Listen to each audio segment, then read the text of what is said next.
Oh my God, look at my package. We're exporting a whole lot of really bad and dangerous rhetoric, bad research, and unfortunately it's being picked up and amplified in other countries. Never forget the elephant in the room. It's actually such a big elephant that I don't think people can even breathe in that room because it's such a huge elephant. It's the number one preventable cause of death in Australia. So when you are taking a precautionary approach, when you're like, no, we just don't know enough, I just tell them, shut up, because that just I don't know is killing people right now. There's a tremendous push to bring about prohibition, to actually prohibit vaping. Whereas the evidence strongly suggests that actually, up to now, the most successful way of people stopping smoking cigarettes is vaping. When vaping increases, smoking decreases. That's right. When vaping is restricted, smoking increases. We're worried that, in fact, a lot of members of the public still think that using an e-cigarette is as harmful as smoking a cigarette. I mean, I have said that it would be tragic if smokers didn't quit and carried on smoking because they hadn't tried an e-cigarette, because they were worried about the safety of an e-cigarette. I am the master of my fate. I am the captain of my soul.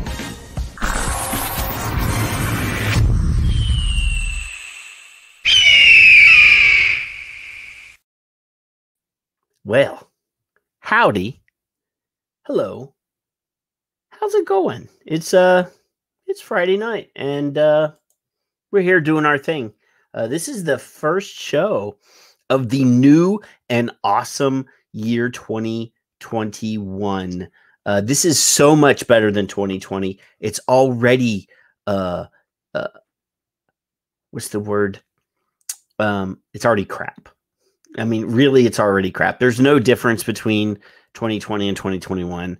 I'm already ready to cancel 2021 and try 2022, but I don't get that choice. So, yeah, we're calling tonight's show "Don't Grab My Package" because, to honor the passing of the Omnibus bill that includes the language that will ban the Postal Service, United States Postal Service, from delivering stuff that you legally purchased.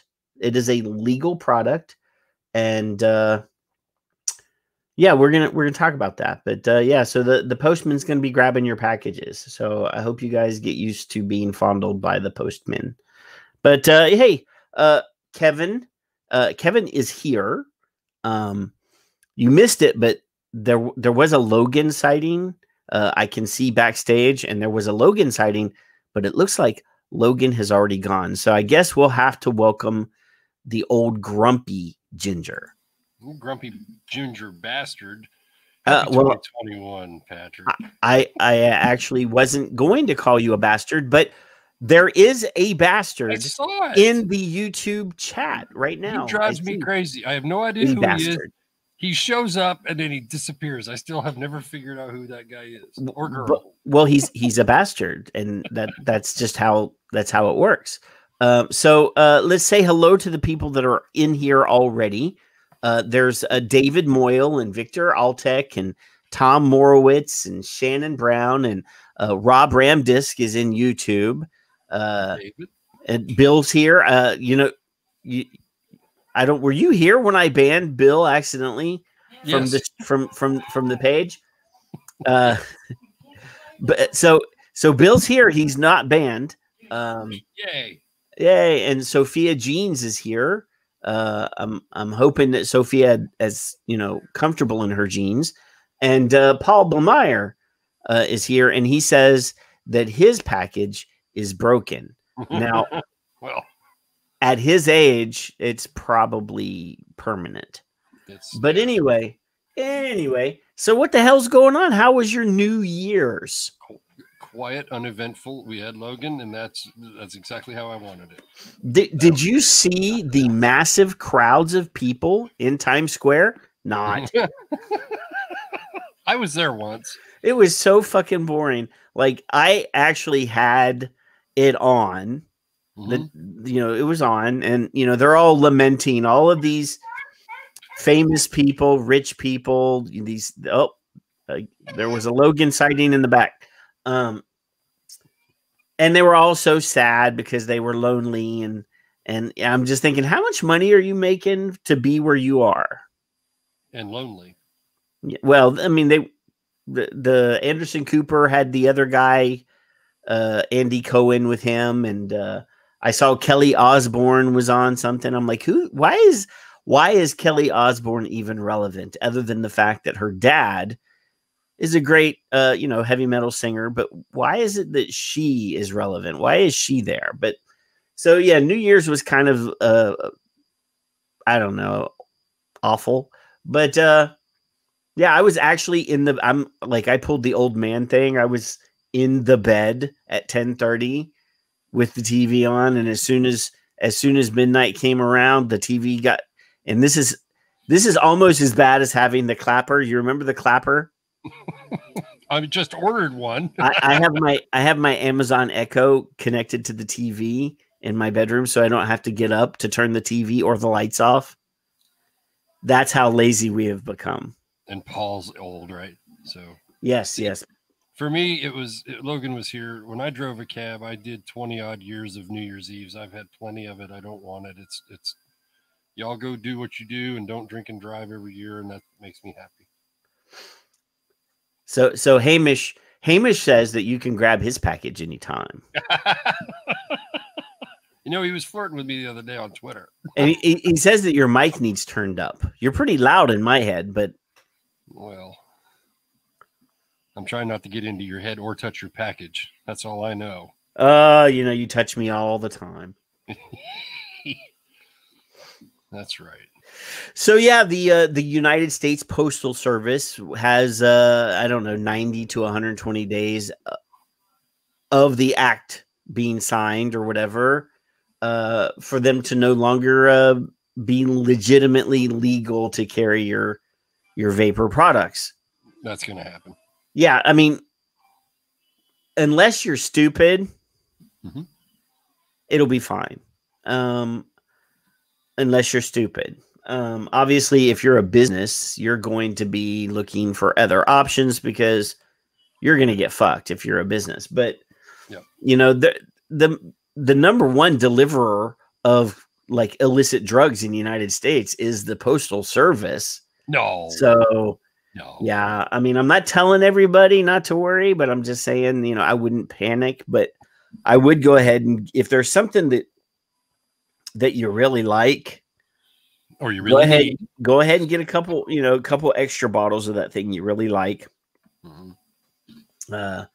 If you live in one of those states that that might be anti-flavor, you might want to order your nicotine and your flavorings in advance, just in case. We don't know anything, to tell you the truth. They have a certain amount of time to populate their regulations, and well, they're going to be delivering Christmas deliveries for the next 3 months, evidently. So there you go. Yeah, well, I mean, I'm still getting stuff that I ordered before Christmas in the mail, so it happens. Yep. Yeah, the vape, I don't think the vape shops are legitimate. I mean, already they're fucked. I mean, there's no vape shops here anymore. There were 3. They're all gone. The COVID took them out. And these are all small guys that they don't have spare money laying around to reopen. So yeah, this is going to be an issue. Obviously, I'm not. I mean, I said last time that we did the show or whatever that I knew. I mean, we were going to lose that. I said we're going to lose that. I mean, there's just absolutely no way. We have no friends in DC, and I'm probably as guilty as the next one when it comes to drawing this invisible line between the red and the blue when it comes to vaping, because it does appear in black and white. Hey, I'm using a lot of color metaphors here. It does appear in black and white that the reds liked us more than the blues. But then there's fantasy and reality. I really think that we dropped the ball because we could have tailored our message to be accepted and palatable for both the red and the blue. Yeah. I mean, obviously, and we've been pushing science and intelligence on the last, well, I'd say every one of our shows, but specifically the last, 3 months of this show. We've had some stellar guests. We've performed science live on the air. We've had movers and shakers, and we've got more people lined up that I'm really excited about. We're just waiting on, dates and times of availability. I mentioned on the show before, Clive Bates has already agreed to come on the show. It's just that he lives in Africa, and there's a substantial time difference. So when we do that show, it will not be our normal Friday night at 10 o'clock Eastern time slot. To get Clive, we will go above and beyond at any length. Yes. So we got some news this week. We're gonna touch on some news stories and stuff, just to piss you off because Kevin.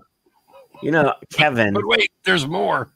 Kevin, I enjoy pissing you off. I know you do. So make me an all cab driver on you. I already sent you all these, so you are aware. Oh, I'm gonna jump the gun on this one. This is the last thing I sent you. You shithead. But I really think that this one deserves our immediate attention. All right. Immediate attention. So you got to make me scroll all the way down. Which one? Well, the one that's on screen right now. Puffin stuff. Cocksucking fox. So there's your drinking words, gentlemen and ladies. Stan the Glands has announced for 2021 on January 29th, there will be It's About a Billion Lives symposium. And guess what? It's a webinar that is free to join. See, I didn't even look. I'm just saying, kids, this is a free webinar that you can attend for free from home. And you may not actually get to speak or ask questions, but I guarantee you there will be opportunities to hijack. There's the link. Probably. Holy crap, that's not the right link. Oh, don't do that. Don't show your midget porn. So this was just posted 7 hours ago, by the way. So we're going to scroll down, and it's called Tobacco Period. It's About a Billion Lives Worldwide. I wonder where he got that branding. So University of California, San Francisco's annual tobacco symposium. Registration is now open for UCSF's annual It's About a Billion Lives Symposium. It will be held Friday, January 29th from 8 a.m. to 12:30 Pacific time by Zoom webinar. In addition to the oral presentations, I don't want Stan giving any presentations about oral. But anyway, there will be posters from other UCSF research. So there's a keynote given by Stan half a century later, and it's still about social acceptability. So then there's Arturo Durazo, PhD, postdoctorate fellow from the Center for Tobacco Control Research and Education, smoking and e-cigarette use among San Francisco priority populations. Then there's Michael Mathey. He's a medical doctor, professor, and associate director, critical care medicine, UCSF, pulmonary critical care, allergy, and sleep medicine, smoking, vaping, and acute lung injury. So you wonder if they're going to talk about EVALI. No. In tech we trust, peer-generated information about vaping, nicotine, and cannabis in digital spaces. This is Meredith Meacham. She's a PhD, a Master of Public Health, Assistant Professor, UCSF Department of Psychiatry and Behavioral Science. So anyway, there's a bunch of stuff. I don't see any experts yet. But like I said, it's a free symposium. All you have to do is register. It's free, and chances are he's not wearing any pants. There So right here where it says registration is now open. Mm-hmm. So I'm saying that this might be an opportunity to possibly annoy the hell out of Stan. And just because you can't talk doesn't mean you can't hold up signs. And you can't record it and screen grab it or possibly rebroadcast it on YouTube and make fun of it. There's all sorts of things that you can do. I'm just saying. Like, are you trying to entice me? No. I am not. We're just informational. I'm not the orangutan chief. I will not use my platform to incite violence or difficulty. See, Bastard is in the YouTube room. Oh crap! And he wants the link. So you know how many steps I have to take to go to YouTube and like. I'm trying. Hang on. Oh, you know what? I think I can just do it here. Let's see. Bastard. I'm gonna paste that link into the thing. No, it's way too long. That can't be it. Give me a second.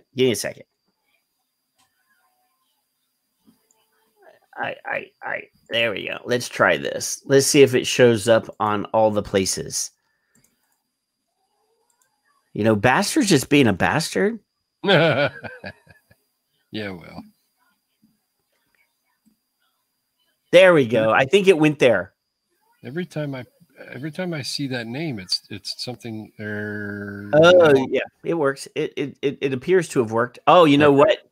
You know what, Bastard? You're gonna have to type that H8 at the end of that link. There's too many characters in that link. Or you can click on it. Well, does it work?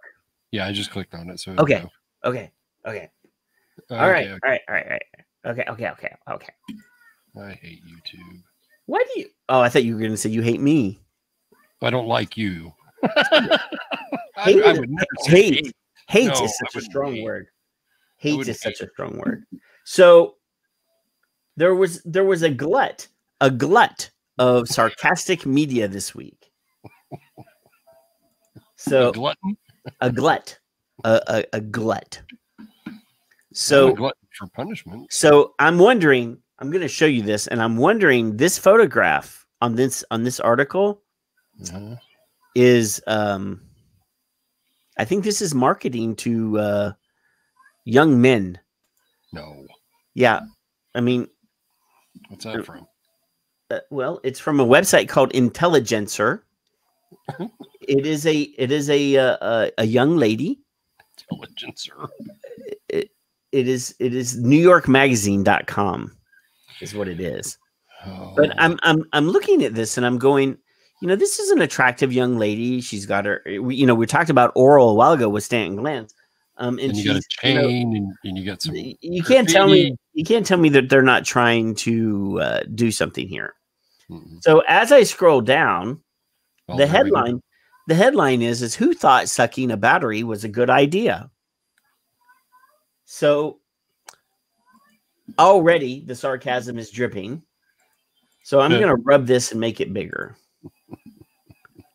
Well, since it's dripping and there's no puns intended. Yeah. So who thought sucking a battery was a good idea? So vaping is a health crisis that's only just begun. And this is written by Stephen S. Hall. I don't know who the hell Stephen S. Hall is. So this says Jonas Bardeen recently photographed New Yorkers age 18 to 23 who were vaping nicotine. Sure. So here, Bella is on the corner of 9th Street and Avenue C. No Surgeon General anywhere near. Yeah, and this article was in the One Great Story, New York's reading recommendation newsletter. So it says here, and this is, I'm not going to read the whole thing, but I want to put this into context. So it says here, Dr. Lynn DeAndrea was standing in a small consultation room in one of the upper floors of the Children's Wisconsin Hospital. Is that the name of a valid hospital? The Children's Wisconsin Hospital? I don't know. This past 4th of July weekend, when a younger colleague on the pulmonary team, Dr. Brian J. Carroll, told her she needed to see a teenager who was having severe difficulty breathing. As Carroll later explained, young doctors are trained to deliver a quick single-sentence synopsis, a one-liner to the attending physicians in the hospital when preparing them for a new consultation. The one-liner in this case was, previously healthy teenager coming in with 2 or 3 weeks of fever, weight loss, bilateral chest x-ray findings. So how no, explains, mansplain this to me, Patrick. How long should you have a fever before you go see professional help? No. This is a what did it say here? Healthy teenager, previously healthy teenager who's had, what did it say? 2 to 3 weeks of fever.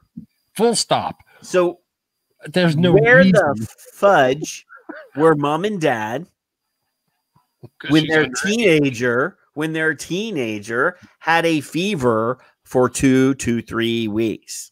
Mm-hmm.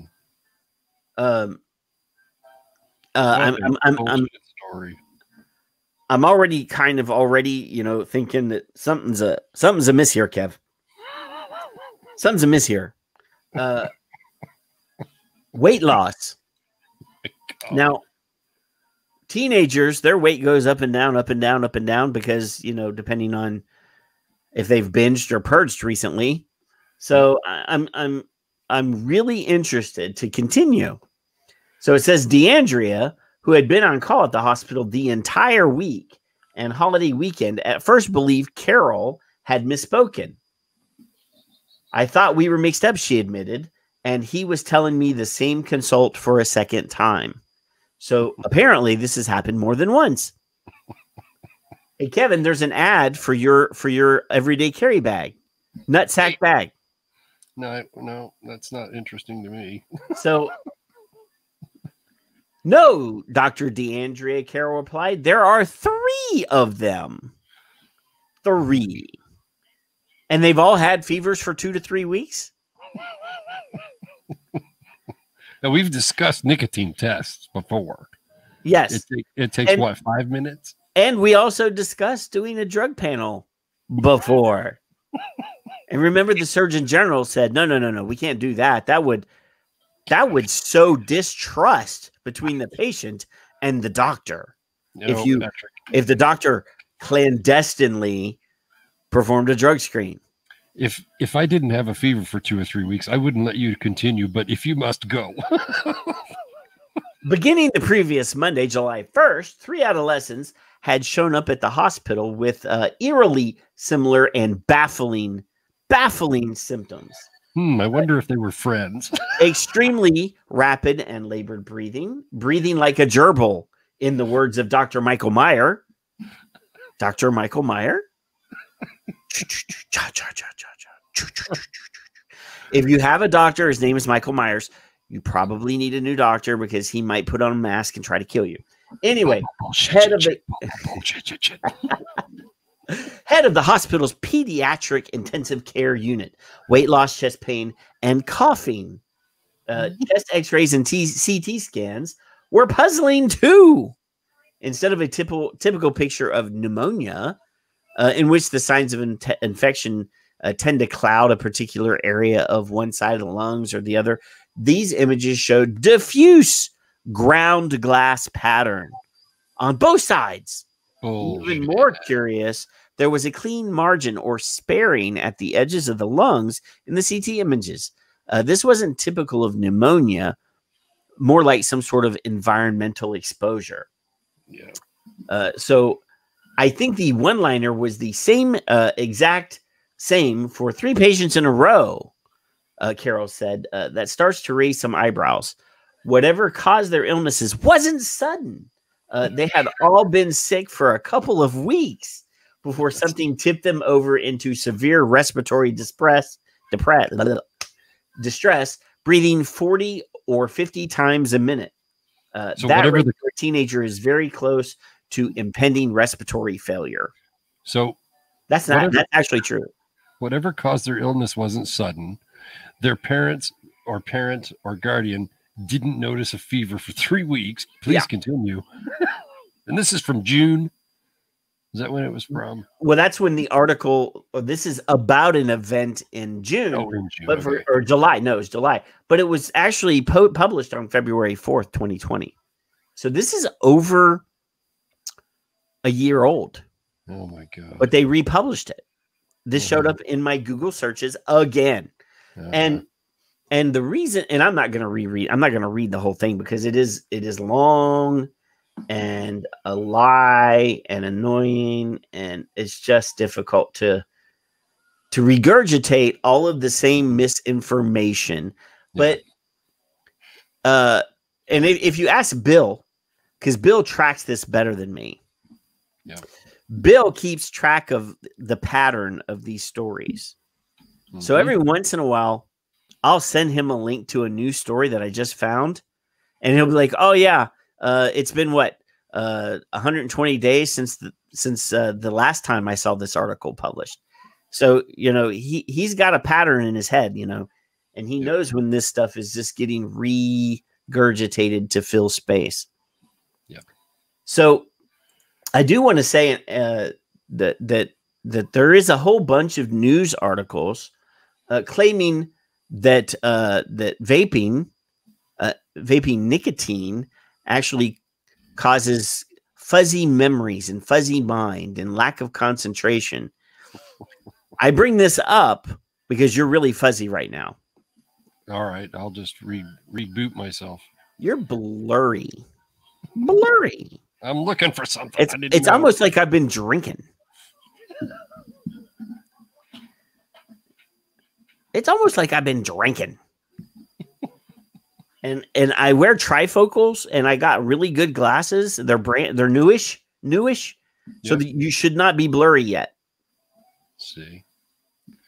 You should not be blurry yet. Flipping screens here.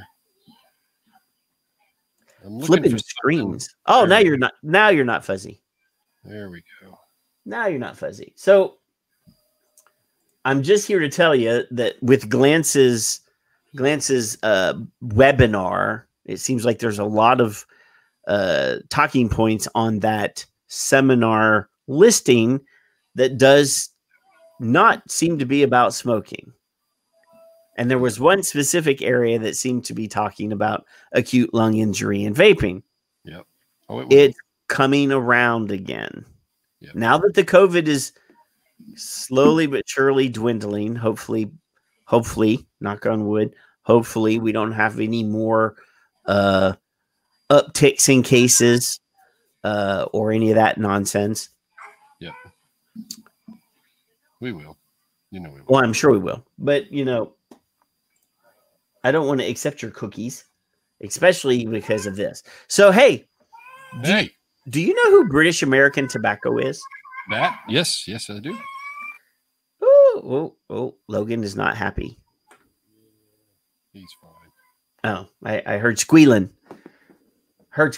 So, there's a new website coming out. It's called vapeexplained.com. Okay. Vapeexplained.com. Thank goodness. Yeah. So this is a website designed to educate people about vaping. Finally. Which is a good idea. We need tools and resources to inform people about what vaping is. However, according to Business Wire, which is a paid press release service, Berkshire Hathaway company. British American Tobacco launches vapeexplained.com. Answers increasing demand for information on vaping. So this website is designed to answer people's questions about vaping. So bullet point 1 says, providing smokers and vapers with facts about vaping, supporting British American Tobacco's ambition to build a better tomorrow by reducing the health impact of its businesses. Bullet point number 2, vapeexplained.com is a one-stop online hub providing factual answers to the most commonly searched online questions. Bullet point number 3, topics related to vaping driving over 700,000 monthly internet searches. And then obviously there's some graphics here, there's some screenshots. So, and then there's the press release. So it says, the British American Tobacco Group has today launched vapeexplained.com, a digital information hub providing adult smokers and vapers with factual answers to the questions most commonly searched for online. Based on search engine analytics regarding vape queries, vapeexplained.com helps adult smokers and vapers make informed decisions about vaping. The site also provides important information on the role these products can play in potentially reduce risk alternative to smoking. So my question is does anybody think that British American Tobacco launching a vaping information website is in any way, shape, or form a good idea? Yep, I do. Why not? Do you think that the people that don't like us are going to point at this and say, see, we told you, yes. Yeah, vaping is big tobacco? Mm-hmm. Yeah, they are. And fuck them. Vaping is big tobacco. Because here's the way I see this. I trust the tobacco companies more than I trust the people that don't like the tobacco companies. Now, Ed West, yes, I am fully aware that British American Tobacco is sometimes on our side. This has nothing to do with being anti-BAT.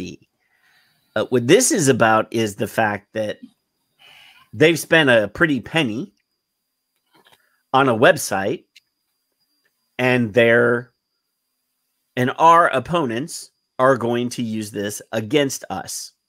Screen test. Yes. Yeah. So I don't remember if you guys remember this or not, but about, I want to say 3 years ago, before Juul was the enemy, when they were just a Silicon Valley startup tech company that was going around the vaping events. See what Yolanda said. That's it. I agree. The truth is the truth, irrespective of the source. I do not deny that. Yeah. But let me finish my point. So 2 or 3 years ago, before Juul was the enemy, and they were just a Silicon Valley startup company, and they were going around to vape events. They actually started a vape advocacy website with links to all of the relevant vape organizations, and they allowed CASA, they allowed SAFADA, they allowed the vaping militia. This was that long ago. To write like a blurb for their website, for this information and advocacy website. And I know for a fact that was used against us about 5 or 6 years ago, because they were a big company. Yeah. They weren't big tobacco at that point, or they weren't invested in, big tobacco had not invested in them yet. But they were still already going down the drain. I mean, this is Juul's decline is still a very slow burn. It's happening very slowly. So I'm concerned. Yes, I know the truth is the truth, regardless of the source. Like Dr. Paul Newhouse says in that film, you may not like it, but there's the data. The data's the data. Science, bitches. Now, he didn't say science, bitches. I like the prove me wrong. Better yet, prove yourselves right approach, but they don't. So, yeah, I gotta find somebody that has an in with Aspire. We have an in with Anakin, but we need an in with Aspire, because I bought this Aspire device. It's called the Aspire 0G. It's a little pod thing that looks like a tube mod. It's, this is the pod.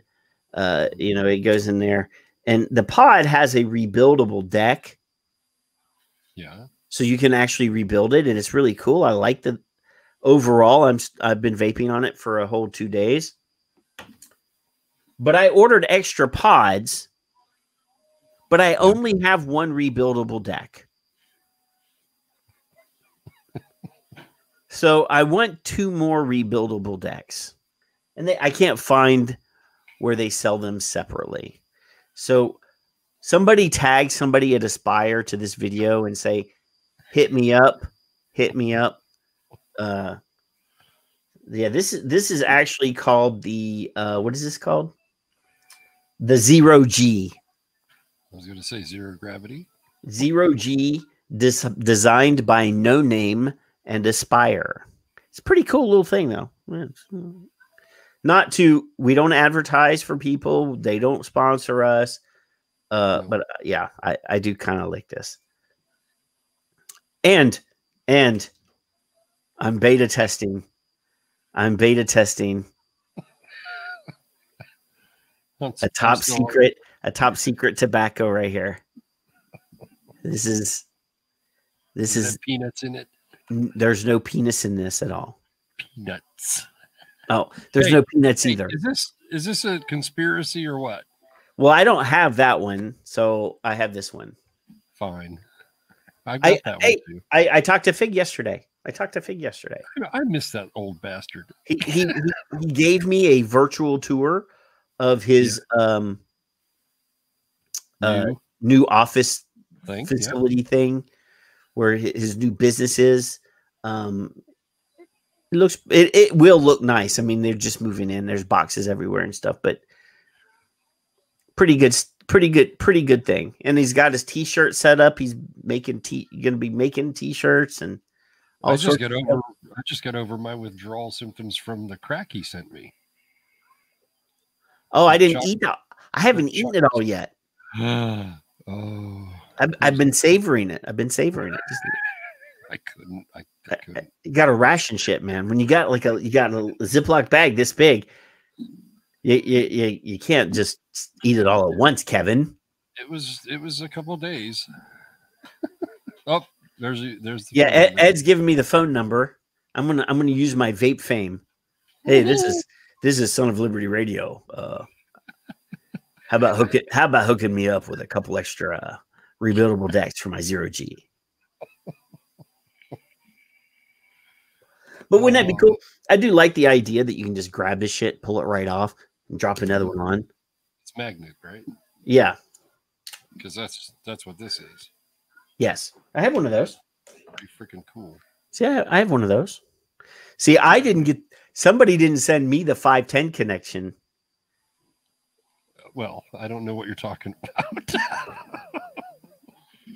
I don't have my 510 on there. You wouldn't even have that if it wasn't for me. I know. Phil didn't even know who I was except for you. He was on the show, and I said, dude, send him one. He's like, okay, I'll send him one. See, that's how it works.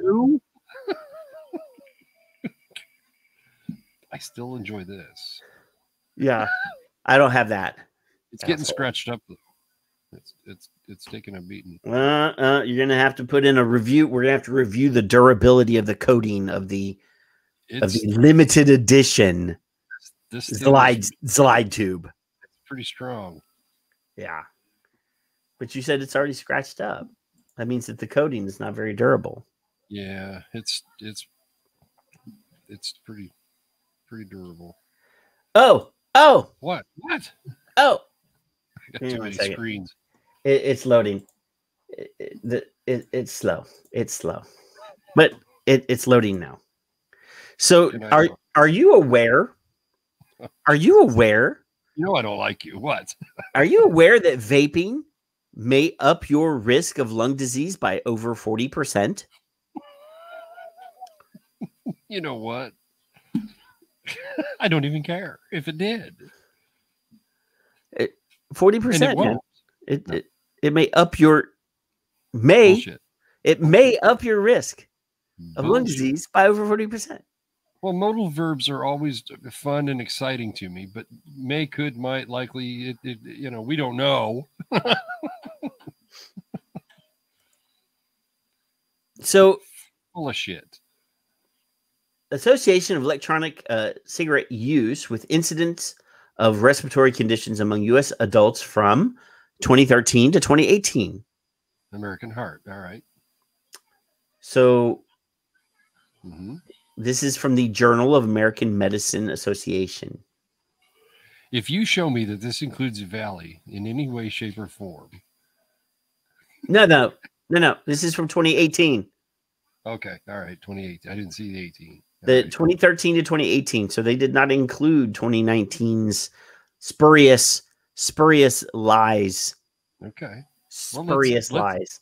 Let's unpack it, break it out. Okay. So but wait, there's more. But wait, there's more. Okay. Because some people may listen in later. Okay. And they may think we're Chuckalucks. I actually want to know if it's worse for me. We are Chuckalucks.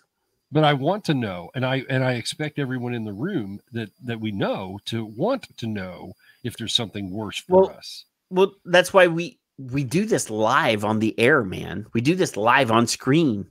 We show them. So this is an actual study. This is the text, not the article. I linked out of that shit right away. So, and this actually was published. 1,000 and a half. This was published at the end of 2020. Okay. So here, let's do this. Abstract. We're just going to read the abstract real quick. Importance. Rub it. You want me to rub it some more? Vaseline or something. Okay, I'll rub it. All right. All right, that's better. Okay. There's that fucking kooky bullshit. Get off there. All right. So it says here, abstract importance. Generating robust and timely evidence about the respiratory risk of electronic cigarettes is critical for informing state and federal regulatory standards for product safety. 7 years. All right, go on. Okay. Objective. It says to examine the association of e-cigarette use with incident respiratory conditions, including chronic obstructive pulmonary disease, emphysema, chronic bronchitis, and asthma. So, hey, Kev. What? Now, before I started vaping, when I was a smoker, I would get bronchitis like clockwork. Yeah. Like every year, twice a year, I'd have to go and take breathing treatments and all this. And they called that chronic bronchitis. And that was 11 years ago. Well, that's actually about a little over 10 years. And you know how many times I've been to the doctor for any sort of breathing problems, let alone chronic bronchitis? I'm going to guess between 0 and 2 in 10 years. 0. So I have not been to the doctor for a breathing problem, for a lung problem, for a cold, for a cough, for anything lung related in 10 years. And I would, my mother would tell me on the phone, my wife would tell me, I would notice myself that I was so out of breath I couldn't stop coughing for 7 minutes at a time. And while I still cough, people cough. I've not had any issues. I'm assuming I was or am borderline COPD. I don't know. Well, but I smoked for 35 odd years. Yeah. So how long has it been? For me? It's for you. Almost 8. Okay. You remember when we had Chauncey on the show? Yeah. Now, Chauncey said that after 10 years of not smoking, that your lungs would be back to normal. Right. That your risk for respiratory diseases would be back to that of a non-smoker. That's correct. After 10 years. So smart. Well, he is a doctor of public health. Yeah. So I'm assuming, because I didn't make that up, he was on the show and told us that on the show. So I'm quite confident that in 2 more years, you'll have fewer of those problems. Because Chauncey, that's Dr. Charles Gardner for the rest of you, would never lie to us. No, and honestly, I probably couldn't even get through a 2-hour show with you without hacking a lung. Well, I never let you talk, so you should be fine. Yeah, that's true. But if I started laughing, I would start coughing automatically. Oh, yeah. I've seen that before. Yeah. But wait, there's more. Oh, good Lord. Design, setting, and participants of the study. This prospective cohort study used data from the nationally representative cohort of U.S. adults from the PATH study. That is the Population Assessment of Tobacco and Health study, including Wave 1 from 2013 to 2014, Wave 2 from 2014 to 2015, Wave 3 from 2015 to 2016, and Wave 4 from 2016 to 2018. Individuals were aged 18 and older at baseline with no prevalent respiratory conditions were included in the analysis. Analyses were conducted February to July of 2020. That's pretty vague that individuals were included with that, with no respiratory conditions. How many had them? Does it say? We'll find out. Well, we're going to go down to the results in a little bit. Just don't jump ahead, Kevin. So exposures, it says e-cigarette use was assessed by self-reported current use status, never former or current at baseline. The main outcomes and measures: incident respiratory conditions, including COPD, emphysema, chronic bronchitis, and asthma, as well as composite respiratory diseases encompassing all 4 conditions. Results: among 21,618 respondents included in the analysis, 11,017 were men. 12,969 were non-Hispanic white. A total of 14,213 respondents were never e-cigarette users. 5,076 were former e-cigarette users, and 2,329 respondents were current e-cigarette users. Adjusted for cigarette and other combustible tobacco use, demographic characteristics, and chronic health conditions, there was an increased risk of respiratory disease among former e-cigarette users. Incident rating ratio 1.28, which is 95%, blah, blah, blah. And current e-cigarette users, among respondents with good self-rated health, the IRR for former e-cigarette, that's incidence rate ratio, by the way, IRR, for former e-cigarette users was 1.21. So that's 95% of the CI, blah, blah, blah. So, and the IRR for current e-cigarette users was blah, blah, blah. So we're just going to skip through all these the statistical stuff. We'll go straight to the cohort conclusion. This cohort study found that e-cigarette use was associated with an increased risk of developing respiratory disease independent of cigarette smoking. These findings add important evidence to the risk profile of novel tobacco products. So, Kevin, what is one thing that most, if not the vast majority of e-cigarette users have in common with each other? That they smoked at one time. Okay. So that's a pretty valid assumption. Mm-hmm. So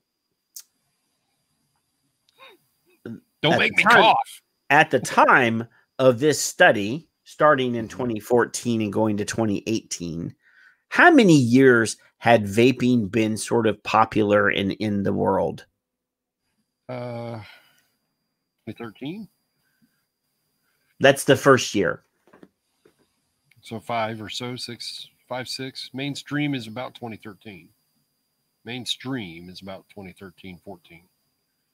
Or what I would call I would say mainstream was 2015, 2016.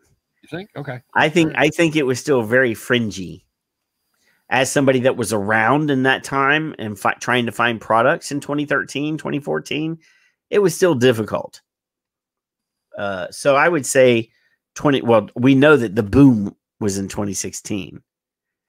So if the vast majority of people that they studied were ex-smokers, at least the ones that were vapers. Right. So there are people on this survey that never smoked and never vaped, right? Mm-hmm. Okay. You get me? You feeling me on this one? You feeling me? I'm almost feeling your package. The name of the show is don't grab my package. Now you see both hands. So you gotta understand that there's non-vapor or non-smokers, smokers, and vapors in the respondents to this thing. I mean, it's everybody. People that never smoked, people that did smoke. So they're taking this is fruit of the poison tree. Cohorts are mixed. Well, it's just the fact that, of course, people that vape are 40% more likely to have lung problems than people that don't vape, because the people that vape used to be smokers. 98% of them were smokers. So therefore, and obviously, like I said, nobody that was in this respondent had been vaping for 10 years. No. So their lungs were still problematic because they were fresh from not smoking or a couple years not smoking. So yeah, this is the definition of do you remember that I found Stan's I found Stan's strategy book. When he wasn't looking, I got in his briefcase.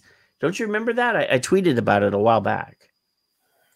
Let me see if I can find the tweet real quick. You find the tweet. I just shared on the chat, and for the others on the other one, they can't see it. In the survey, Dr. Glover used part of this quote in a symposium in 2015 or 16. One of the responses of my survey was, I was diagnosed with asthma after smoking 30 years. I attempted yet again to stop smoking using all of the approved NRT methods and failed miserably. 6 months after my last cigarette, my doctor confirmed my asthma is gone. No more inhalers, and I can climb mountains again. So again, when did you ever climb mountains? No, it wasn't me. It was someone else. Oh, I thought she was quoting you. No, she quoted the survey. Oh. Well, didn't you write the survey? Yeah, I wrote the survey, but it wasn't my words from that part of it. That was okay. Keep going. That's good. That's it. So this breathing thing, immediately within a few days, I wasn't out of breath, and I didn't even notice it. I was carrying chairs up and down stairs, and I was like, I'm not out of breath. Well, I mean, at your age, I would assume that you would be problematic for you to begin with. So I found Stan's handbook. Toys. This is the handbook. This is what he uses. So I actually linked it so that you could buy it from Amazon if you wanted to. How to Lie with Statistics. There's an tweeted. actual book. Yes. Yeah. And it really saddens me. There's Big Bruni. That this only got 6 retweets. Hold on, let me see. 2 quoted tweets and 15 likes. This really hurts my feelings, guys. I put a lot of work into this stuff. Hold on. What does it say? It says, when Professor Glantz wasn't looking, I went through his briefcase and found his handbook. I think with his retirement and being put out to pasture, we need to make sure other vape prohibitionists and anti-THR ideologues don't use this roadmap or his roadmap. So, speaking of anti-vaping ideologues and acolytes of Stanton Glantz, since we're on Twitter, I would be remiss. I saw what you did today. I would be remiss if I didn't bring this up. So there's a guy. It's Paul's friend. There's a guy, and I don't even know why I engage with this guy. He's a drop mare. But I'm going to show it here. I'm going to show it because it's worth it. Paul up. Well, yes. And the other Aussies that are in the room, because this is I think he's a professor in Australia or something. He's a fucktard. So it says here, U.S. study replacing some cigarettes with vaping does not reduce risk of heart problems. Proves your best option is to just quit both combustibles and vapes. Now, to be perfectly clear, that is not what this study says. No. But that's what it makes it sound like so when someone else does it.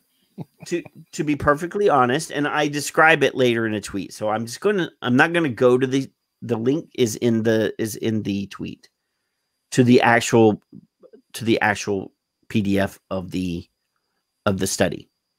So it says, I said, do you even read these studies? It says if you smoke, which contains poison, and substitute some of your poison with vaping, it's still bad. It's still poison, right? But if you replace all of your poison with vaping, your risk of heart problems are the same as a non-smoker. Mm-hmm. So vaping is as safe as not smoking. That's what I said. Almost harmless. So now he actually cut and pastes from the study. He actually responded to you. Well, he does respond to me because he doesn't respond to me. I don't like that. So it says, observing no difference in inflammatory and oxidative stress biomarkers between exclusive e-cigarette users and non-users does not mean vaping is as safe as non-smoking. As you say, e-cigarettes also contain poisons, just not as toxic as combustibles. Mm-hmm. So I had to correct him. I know you would. I said nothing of the sort. My synopsis of this study is orders of magnitude more accurate than yours. I never said e-cigarettes had poison. I never said that. But he says, as you say. You have a synopsis. He has a hypothesis. So down, he says, so your view is that vape juices contain no contaminants or toxins, despite the considerable evidence which has identified these compounds in numerous cases of poisonings. Look at Hamish So Hamish decides to pop in. That's right. Hamish pops in. He says, evidence of toxins, poisons where?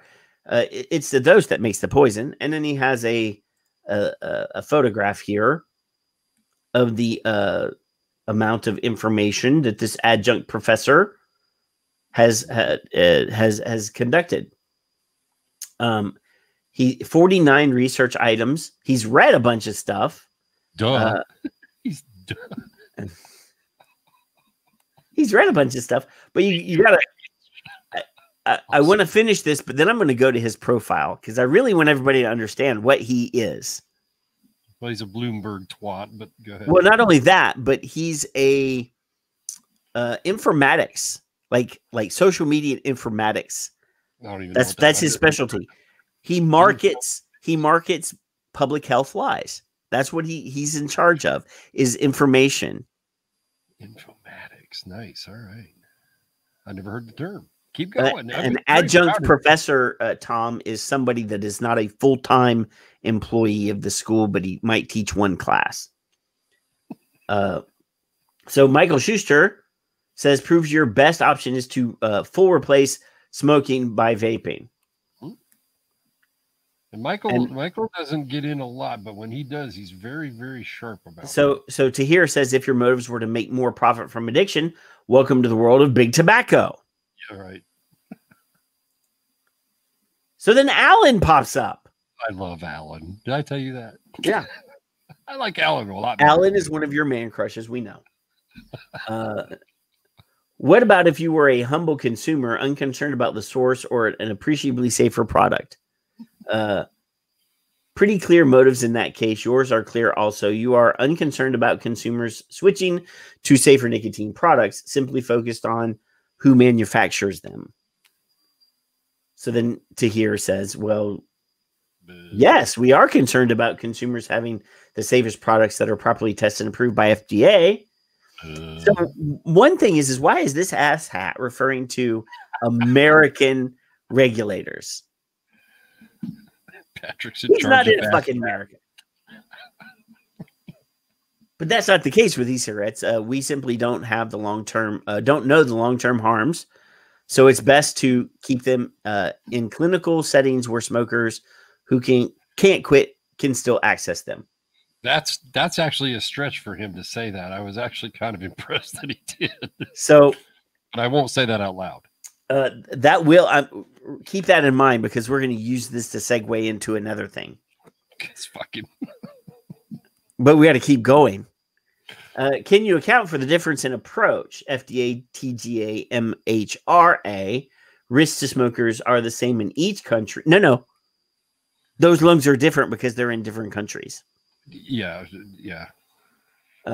Risks are, risks to smokers are the same in each country, but some adopt an unrealistic, risk-averse approach. Putting into a clinical setting will minimize any switching to a safer alternative.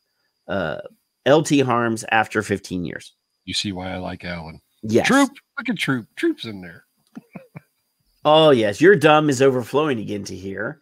What the study pointed out is that a non-smoker's lungs look like never smoker's lungs. What is TDL or TLDR? What is that? I forget. I got to look it up every damn time. Hold on. I have no idea what TLDR is, but I keep saying that. Vaping is far better and safer than smoking. How many people have you converted? How many have kept smoking because of your science? Shame. Oh, look. Juka. See, that's another one I love and way more. Juka. Too long. Somebody quoted you. What? I'm on the South screen. Tampa Vape. South Tampa Vape. Oh yeah. Yeah, I saw that. I did see that. Look at that. They took one of your American Heart Association, and this is actually I want to point out to everybody, this is a not normal Kevin image, because normally Kevin will have like stuff highlighted and then he'll draw arrows going, like you know why I do that? And then he'll have another thing circled and he'll draw an arrow off of that one. And then he'll have a box around something. And then he'll have the arrow going around. This is actually butterflies. The reason for that, Patrick, is because it is the confusion that I'm trying to give, the illusion of the confusion part. So when you go back to that specific meme that I didn't do anything on, those are the very hard to find Heart Association's quote, and the second one was part of that study. There's two quotes in there. Anyway, go ahead. You were actually really, really good on this. I was very proud of you. I'm missing some. Yeah. It's all threaded weird. Yeah. So Hamish says, read the study. And then I reply, if your study, because he's referring to other studies that claim that there's heavy metals and cadmium and all sorts of bad things, all that heavy metal stuff. I said, if your study has Stan the Gland's name on it, it has no veracity. Numerous cases of poison you have more reported cases of poisoning by toothpaste and hand sanitizer than e-liquid. Yeah. Do you promote not using toothpaste? Where are your cries to ban Purell? So then he replies back, hey, Stan Glantz happens to be one of the most cited tobacco control authors, more than 5,000 articles. Just because you don't agree with the evidence he presents doesn't mean the science is not solid. You probably also believe big tobacco lies that smoking was glamorous. And you know, and everybody else knows how much restraint I had not poking that tweet. So then I said, too bad you don't cite the number of times his studies on vaping have had to be retracted, or the numerous cases of academic theft he perpetuated, or the reports of sexual harassment that were levied against him. So then he says, once actually, after pro-vaping advocates protested on the sourcing of data, but not the findings. So he's saying, and I'm sure he's referring to the heart attack study, because this is the most public one. Yeah. The heart attack study, he's claiming that it was retracted because people had a problem with where the data came from, not the conclusions. Dude, the conclusions are based on the fact that he used data. He used data to show that vaping causes heart attacks, but the people that had heart attacks had heart attacks years before they started vaping. That's how you. So that is not questioning the validity of the data source, and the conclusions are still valid. No. Everything is based on the fact that they cooked the numbers. Right. It's based on the fact that Glantz had to use those numbers in order to get the results you wanted.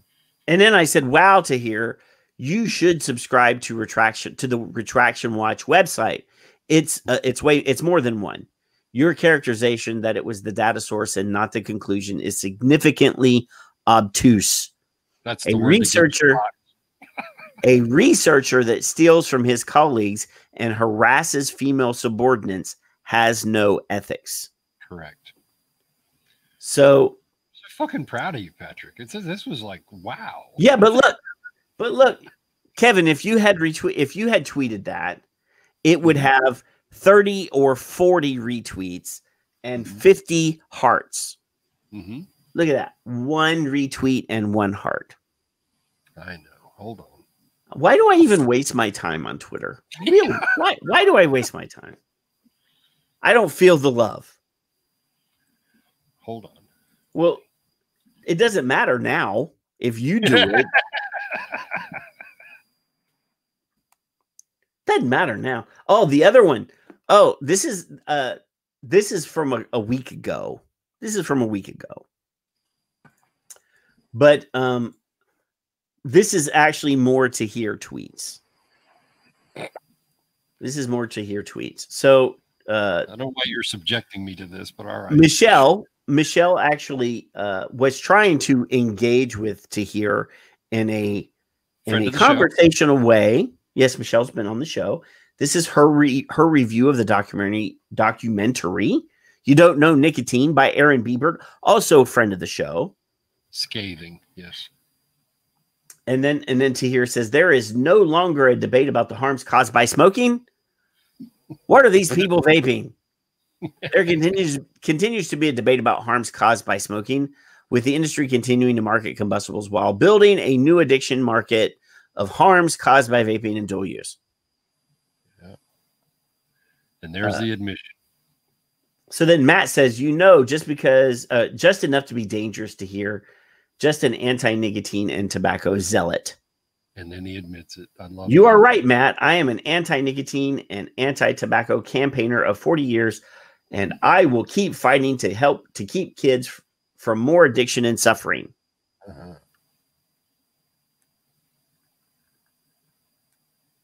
Yeah. So then he says, Richard says, bet you won't even watch No Nicotine. Don't ever underestimate Richard either. No. think you already know it all. You have pride in what you do to a point that's good, but you should reel it in, especially when you're directly involved as you are. If you kill people now, you can't save them later. Simples. Yep. So then he says, well, people who advocate against harmful products like cigarettes and e-cigarettes don't kill people. It's the ones that push these harmful drugs that do. That's right.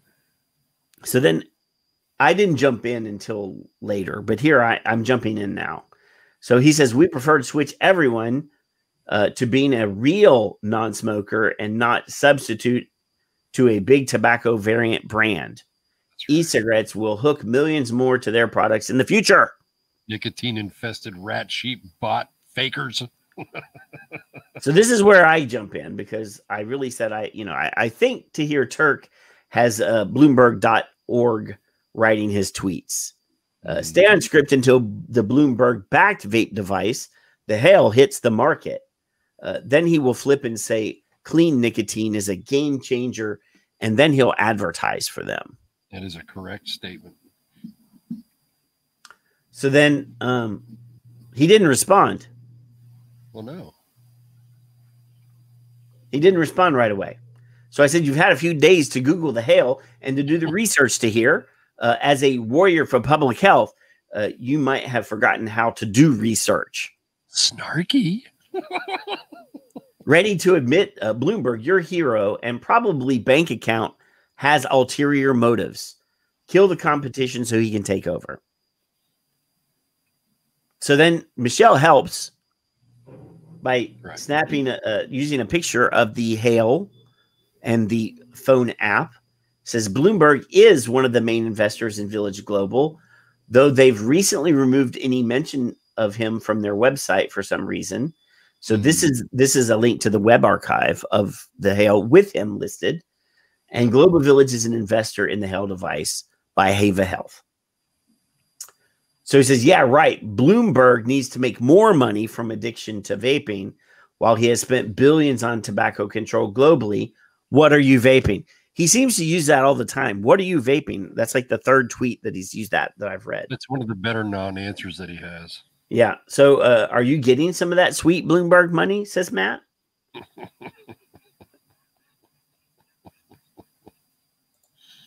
Snarky. So he says, so are you getting some of that Bloomberg money? And I all you need to do is Google Hava Health Hale to hear. It's all over the net. He isn't hiding that he's a financial backer. Your hero is just clearing the path of competition. Yep. I have a feeling he'll need proof Bloomberg is a backer. I'll be damned. Well, I'll be damned. Doesn't take long, does it? No. But then he stopped responding. Yeah, he stopped responding. Ed, no, not blocked. He responded to me yesterday, but he no longer responded on that thread. Right. Well, because you didn't give him his crayon. Well, after, and you know, every one of those tweets about Stanton Glantz, though, right? He never addressed any of the other stuff that I put in there. The sexual harassment, the academic, the stealing research from his. Why? Because he doesn't have a response for that. He doesn't have a response, and he's the one that wants to divert. He doesn't want you to divert. He wants to do that. And this is a doctor of public health, and Paul reminded me a while back on another Twitter thread, and I'm not going to go looking for it. He claimed that the only thing that contains nicotine is tobacco. That it does not. It is not in any other thing. No. So no vegetables, no plants have nicotine. We spoke with I forgot her name. Eliana? Yeah, I was going to say Ivana, but Eliana, and I told her that I had done that 1,000 times, and everybody bitched at me because that's not true, and it's in such low forms. And she said, "What? It is in there. Period." Yeah, no, it's definitely in there. So when they say most definitely. When they say the words "in any form," then I raise my flag and I say, no, it's in any form. It's in baby food. So it's in everything. One of the things that Tahir was really focused on was keeping vaping in a clinical setting. Medicine, medicalized. Right? Because, you know, obviously that's the thing in Australia is that they're going to have a prescription. You got to have a prescription to have nicotine. And we've talked about, except for cigarettes, we've talked about how, you know, legislators and regulators, they play test, beta test legislation in other places before trying to implement it here. Yes. You know, so Bloomberg goes to Australia and says to the dickhead over there, hey, let's push a prescription pathway in your country and see if it works. Yeah. So there's a tie, though. There's a thing. Because Australia now is, I'm assuming, I think it's passed. I think that's going to be the law of the land in Australia. Now that it's there, it looks like New York, which is the state that Bloomberg used to be the mayor of New York City, has legislation in the New York State Senate. Yep. It's called Bill A668. And it says that it relates to requiring a valid prescription in order to purchase, obtain, or use an electronic cigarette. Oh, but wait, there's more. I don't know if you knew it or not, so go ahead. Well, tell me. Isn't this the one where I saw that the device must drop nicotine levels? Is this the one? Somebody can correct me if I'm wrong. I actually am not sure because I just stopped at the fact that no doctor in America is going to write a prescription for a product that is not an approved FDA medicine. There are rules to how prescriptions have to be written. I'm not sure if you guys know this or not, at least in America. Doctors don't write prescriptions for things that you can buy over the counter, for example. No. Doctors don't write prescriptions for drugs that don't have a treatment protocol attached to it. Yep.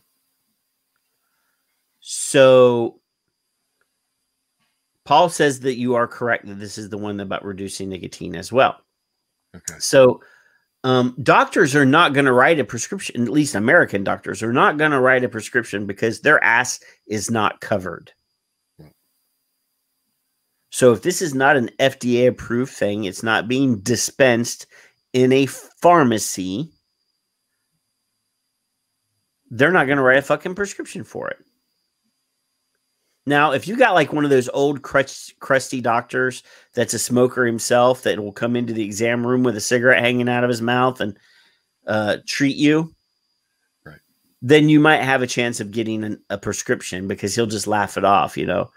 But literally, if there's not an FDA-approved medical pathway, doctors are not going to write a prescription because there's too much fucking liability. And they're not going to care enough to know that this passed or didn't pass until it does or doesn't. And then they're going to not know if it doesn't. And they're not going to make a connection of, well, geez, if they're going to try to make it a pharmaceutical, there must be something good for it. They're not going to make that connection ever. They don't have time. We've been told that numerous times.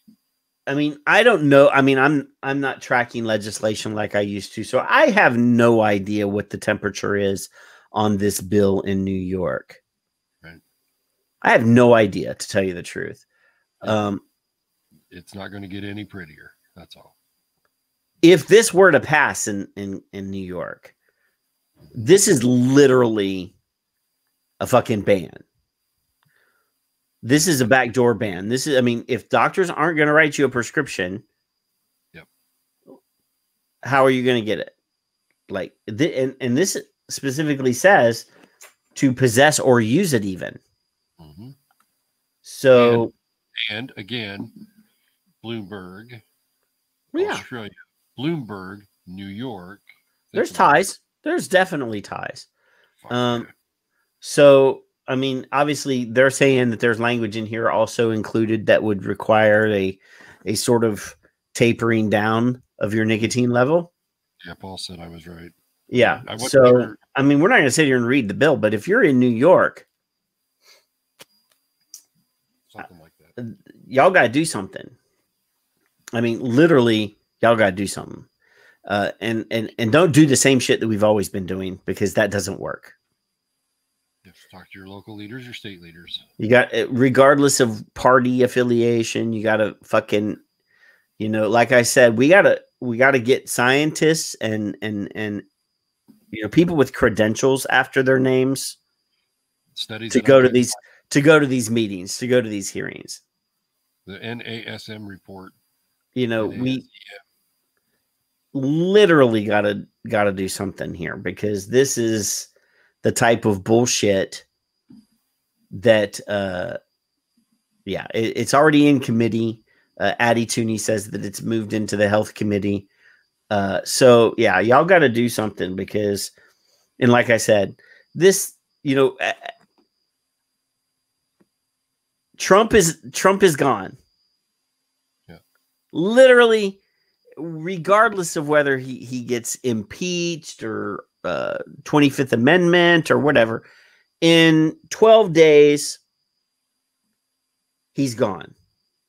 The Democrats have the House, the Senate, and the White House. And your packages. Well, no, the postman's going to be grabbing your package. He's, you know, but we can't play the same game. I hate to sound like a broken record, but we've said on this fucking show multiple times in the last month, doing the same thing over and over again and expecting different results does not fucking work. We have to try new things. And if that means we've got to make friends with the Democrats, we've got to tailor our message away from the "it's my right, it's my freedom, it's my liberty." This is Son of Liberty Radio. We have to change the message to this is a harm reduction. Human rights. People that smoke tend to be lower educated. Tend to, not all. So don't everybody freak out. Lower socioeconomic groups,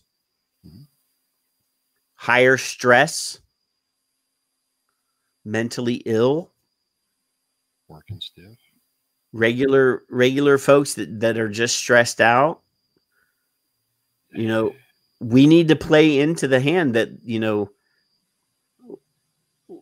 people are either addicted. People's brains work better with nicotine. You know, we need to change the narrative when we're talking to the Democrats. We need to say, hey, this helps people. Here's a scientist. I brought a scientist who's studied nicotine for 30 years. He's going to bring you some information and data and talk to you about how nicotine works in the human brain. We need to figure out a way to be able to provide these products to people that aren't going to go to their fucking doctors. Most of these people don't have the money to go to an extra doctor's appointment just to get this prescription for nicotine. Yeah. And remember, and the doctors aren't going to fucking write the prescriptions anyway. No. And once, well, why don't you already try the tried and true shit? So once it's in effect and the law is already placed, it's going to be years before it's replaced or taken away. Because hey, Kevin. What? Do you know how many times a negative vape bill, a bill that has been passed by the legislature Never. or the lawmakers, has ever been taken away? Never. Once. Once? Where? What was it? Florida? No. Watauga, Texas. Watauga, freaking Texas. Watauga, Texas. Yeah. They had 3 vape shops and the city council passed an ordinance. Yeah. Now, this has been 6-7 years ago. They passed a bill or an ordinance in their city that required, they gave vape shops 1 year to move outside of the city limits or be forcibly shut down, and also put in a law to prevent new vape shops from ever coming into the city. And with the help of some smart guys that also live in Texas and some other people that were in a vaping advocacy club, we were able, or they were taught what to say and how to say it, and they went and got the ordinance removed. No shit. That's the one and only time that an anti-vaping ordinance or bill was ever taken away. So let's just say since about 2014 that I've been woke, that I've seen hundreds. Let's say it's 500. So 1 in 500 that I'm not even aware of, 1 in 500 has been removed. Once it's on the books, it's on the books. Yeah, yeah. You're fucked. Drink word. Because yes, Bill. I've had 2 of those. Those aren't any fun. Once it's on the bill and you didn't go talk to those people and become friends with them, just like the alphabet groups do and all the subsidiaries of the alphabet groups do, and the Surgeon General warnings and the Surgeon General, whichever Surgeon General it may be at the time, and you don't bring in the NASEM report and show that they already have found this 3 years ago, next week, I think, that this is safer, then you're just going to watch it get written, and then you're going to have to abide by that. So that way it's been said on the show at least once, because that's the way the fucking thing goes. There is my volume better. I had my hand in the way, probably.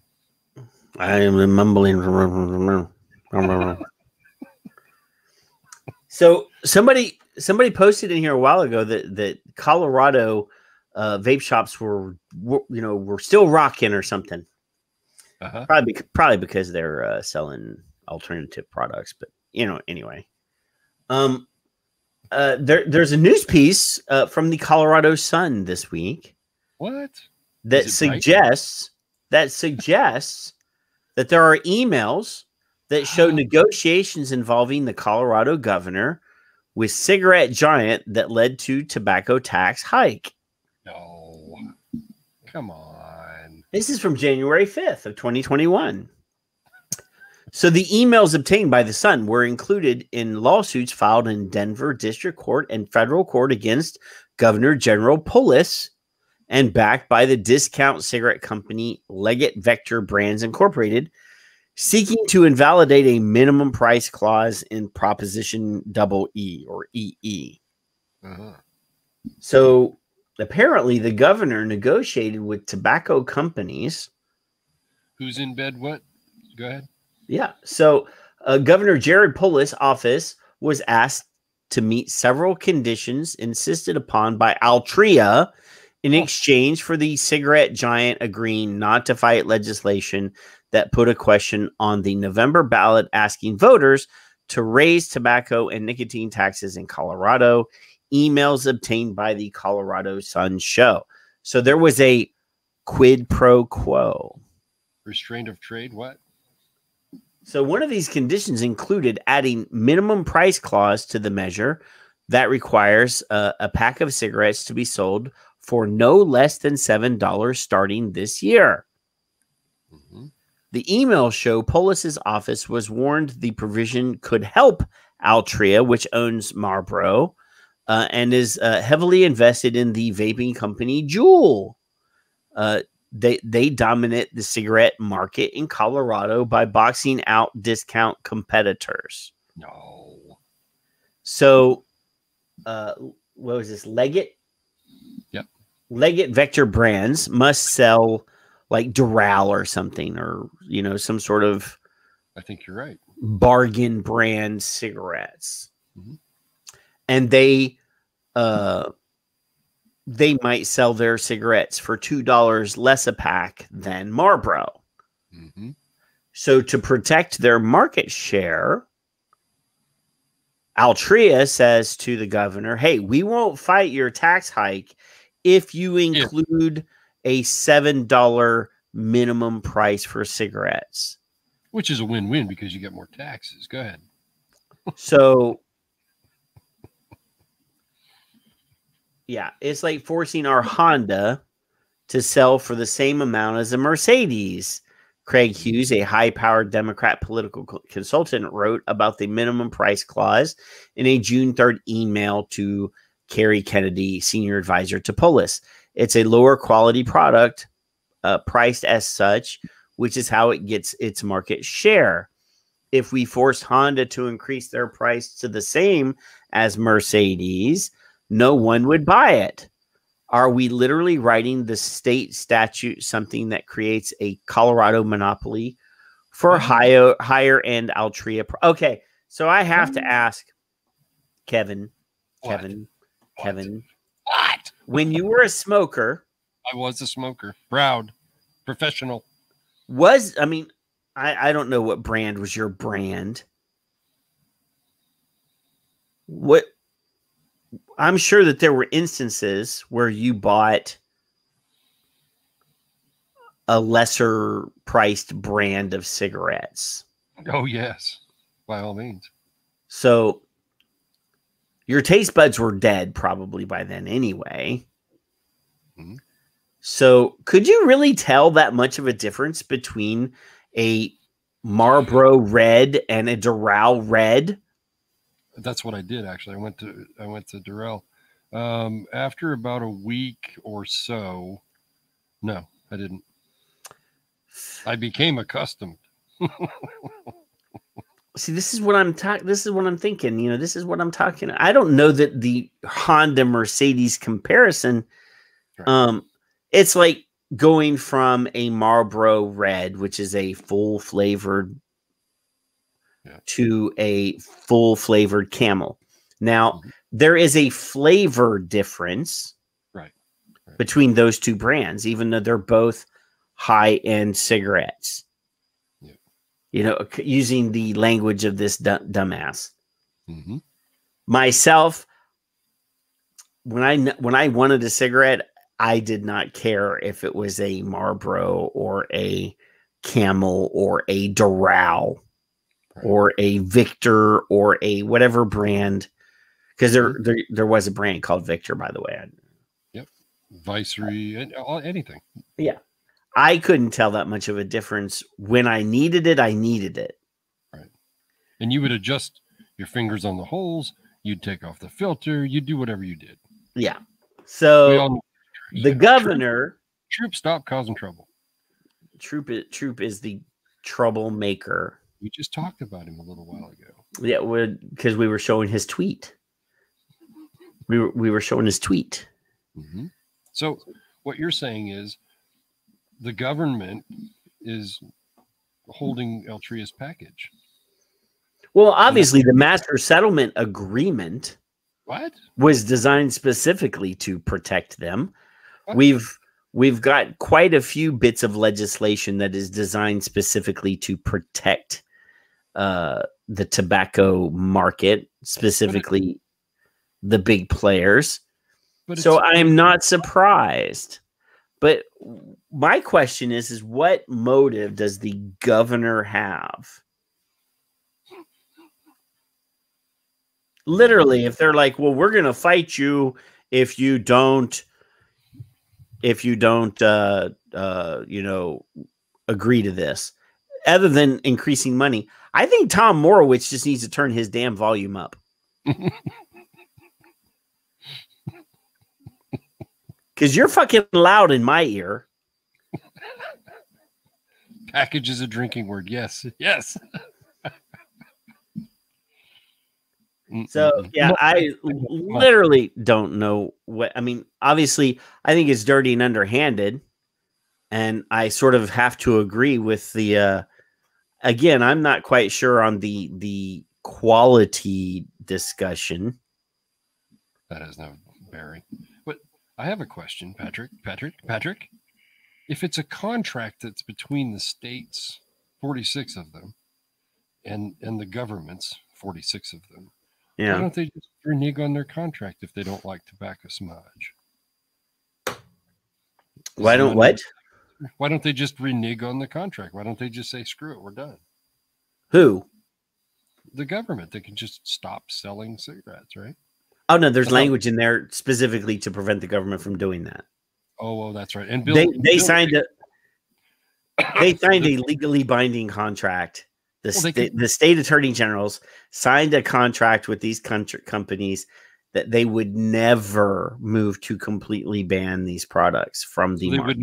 They would never void that contract, huh? So, Patrick, Bill had another good point. The smokers are paying this money, not the tobacco companies. Oh, no. The tobacco companies didn't lose any fucking money. No. They just increased the price of the product. We happily paid it. I've happily paid it. I didn't give a shit. Did you give a shit? I didn't give a shit. I mean, I remember when cigarettes were 60 cents a pack. Yeah, mine was 50, 60 cents a pack. So, yeah, I mean, what? No. When you started smoking when you were 8, they were like 20 cents a pack. Nope. I was 9. They were 54, I think. So, for all of those people,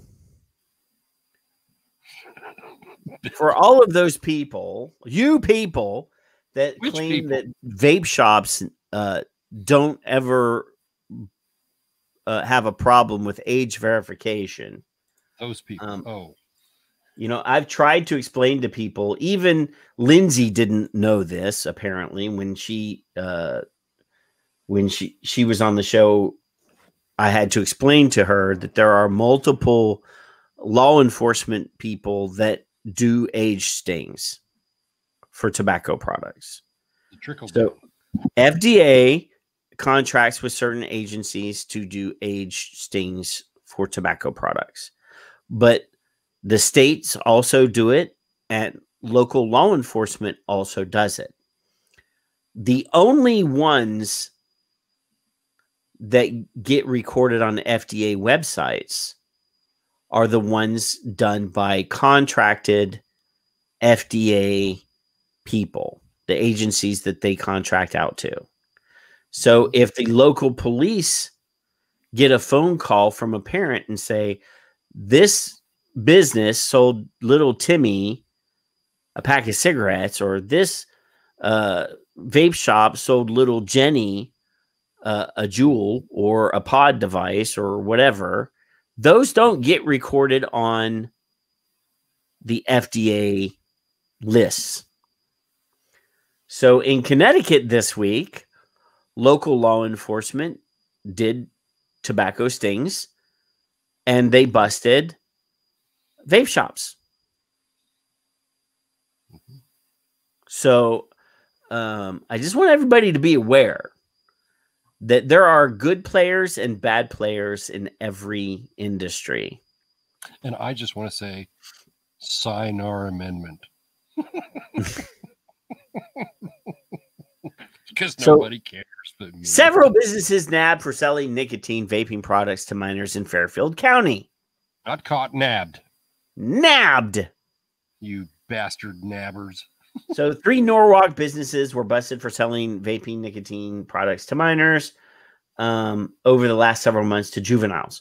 Numerous businesses in Norwalk were checked over the holiday weekend after the Norwalk Police Department received multiple complaints regarding the practice, said Sergeant Sophia Gulino. So on Wednesday, December 30th, the department's Special Services Division conducted compliance checks on multiple locations with the assistance of cooperating minors. Mm-hmm.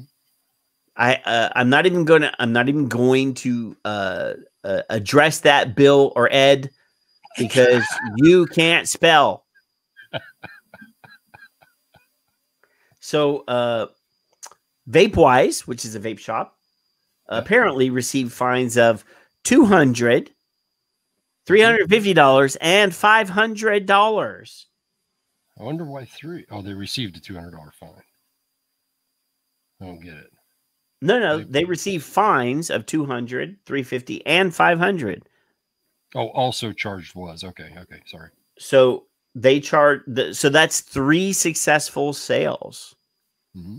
As long as they're within 20%, according to the amendment, it doesn't matter. But with the vape businesses the way it is, that might have been 20% of their sales for the month. You never know. No. 20% of the total of the state. Yeah. So then a smoke shop. So the vape shop actually got busted. They did it 3 times. They failed their tobacco check or their age check 3 times. Mm-hmm. So Mohegan, the Mohegan smoke shop, they did it. They failed once. Yeah, once. And then Citgo, the gas station, failed once. So I just want everybody to be clear. I always see everybody say, well, it's not the vape shops that are messing up. They failed 3 times. That's the one. No, I know the one vape shop was out of business now. They got 3 warning letters in 3 months. Oh, before that. Oh, this was I talked about it on the show a while back because they approached me to help them write the letter on what they were going to do for their corrective action. How about card people? How about, I mean, really? So, yeah, I see it all the time. Everybody thinks that we're perfect and it's everybody else's fault. Right. And it's not. It's your fucking fault. Yeah. Because these kids are not all getting their shit online. I'm not saying that none of them are, and they're not all getting them from their older brother's friends. Some of these kids are walking into vape shops and getting vape shit. Yes, they are. From their friends, brothers that are working at the shop or whatever the case is. So if you're in business and you are not legally allowed to sell something to somebody, and let's pretend you don't know shit, because I don't know shit. I would think, well, what kind of program would there be where I could check their ID/license that is the same kind of thing that they would use for alcohol? Not one of them little flip cards in the ID program. I'm talking about something that verifies who they are by name, by face. You look, that's one, and then you swipe their little card, and it says they're underage because you can't read, or oh, they're good. They're of age. They can purchase this adult product. That's all. I don't understand what the hardness is. Yeah. I think Skip, I'm not sure. Skip said she's never failed one. I wonder why. Because I'll bet she's a cranky old broad that checks everybody's fucking ID. COB. Good. You can. I've said it multiple times over the years on this show. Every fucking vape shop should fucking card every goddamn sale at their point of service. Every time. Why would you? No ID? I'm sorry, I can't sell to you. I know James does that. Go get your ID. I don't care. You look like you're 100 years old. I need your ID. You should. This is put a big fucking sign on the door. We card every sale. If you want your business to survive, you have to be as militant on your enforcement as possible. Be the example, not the excuse. So I think you just need to face your microphone all the time when you're talking. Oh, you don't know shit. Don't move your head. Just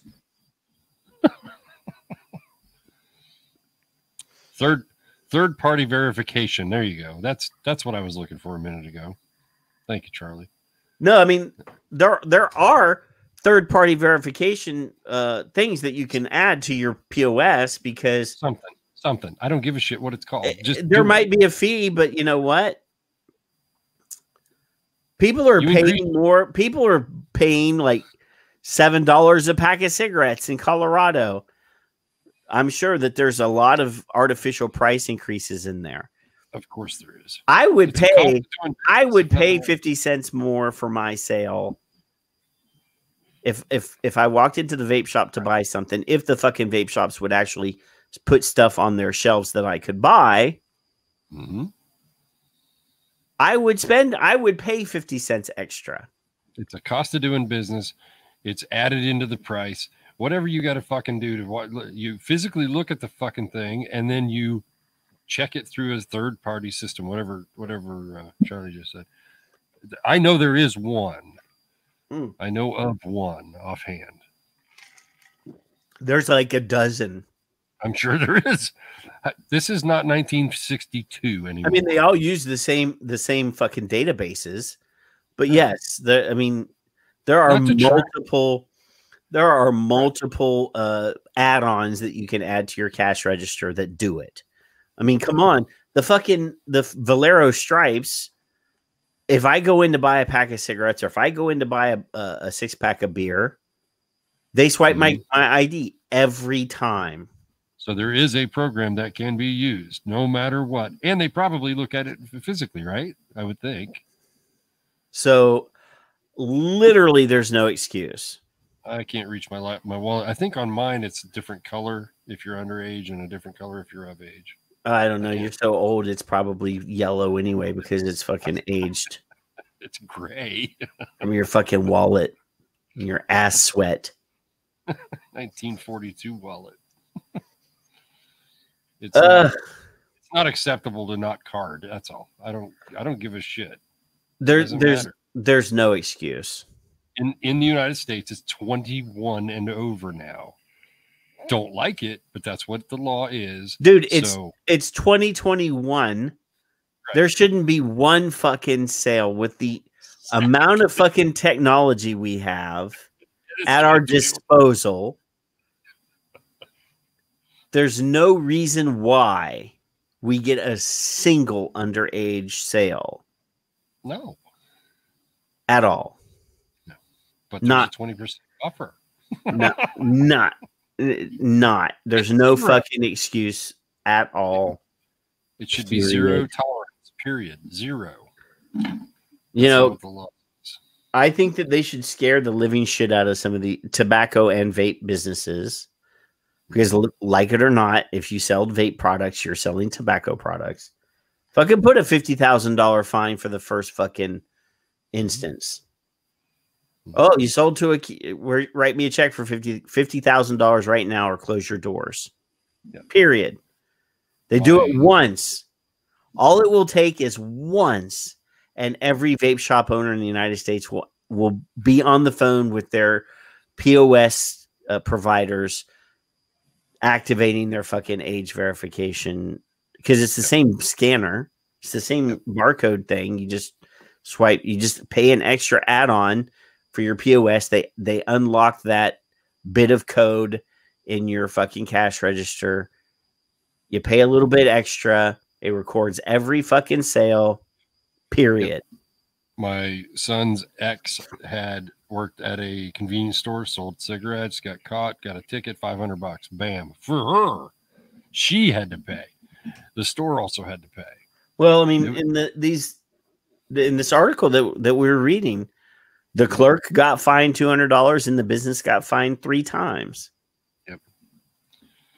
The same thing with the tobacco store in the convenience store. The clerk got a $200 fine as well. My brother bought booze in Maine in the 80s, and he was 16. He already had a kid, lived next door to these people, been in and out of there buying cigarettes for a year or so, bought a 6-pack, and they caught him. They fined him, they fined her. Back then it was 18, I think, but either way. I remember when it was 18 to buy booze here. I had my 18th birthday, and then 3 months later, they changed it to 21. You were grandfathered like I was. 3.2 beer. No. Oh, we were grandfathered. We were not grandfathered. I was legal for 3 months. We could only get 3-2 beer though. Nobody knows what that is anymore. No. That's how old I am. No, they didn't grandfather people in at all. What are you sniffing at now? I can see your eyes are wiggling. Who, me? Yeah, you. Me? No. So I showed you what I was doing on Twitter. What have you been doing on Twitter? Watching you. I'm trying to be a little more specific. Specific? Specific. I'm trying to be a little more targeted. Ash they're in my ass. I got a craw, and they talked about human rights the other day. I don't know if I can share my screen on you or not. Hold on. Well, I'm on your feed. Oh, it's not that far down. I keep hitting buttons, so bear with me. New nicotine. There's an Ash. There we go. That's the question I asked them because they're talking about human rights. They said in their tweet that I responded, and then I overdid that. So they tweeted, "You've likely heard us talking about human rights reports as part of our work. Mm-hmm. To clarify, why we do and how you can get involved, managing attorney Kelsey Romeo Stupi talks us through the program here." And there's a link to a video about human rights. Yep. So then you replied back, "You've likely heard about human rights. Here are examples of Truth Initiative, American Heart, what is it? AG Iowa, and the NASEM. Can you clarify why Ash.org ignores data, evidence, research, and science instead of getting involved?" And then you have 4 photographs. There's some highlights. This one's not nearly as bad. Let's see. Oh, there's the American Heart Association one with no. This is good. Oh, this one's just got an underline. This is not one of your typicals. There's no arrows and circles and squares. Oh, well, this one. It's fine. This one's okay. That's the National Tobacco Reform Initiative statement on the NASEM. Yeah, and that's from 2018, by the way. It's 3 years old this month. So they've had data since 2018. At least. Yes. So there's that one. Yeah, I'm trying to be nice. Oh, are you still picking on Yes. Jerry? Yes. Are you still picking on Jerry? Yes. I invited him to the show. Why he's fucking lame duck, man. He's something. I heard you, Shannon.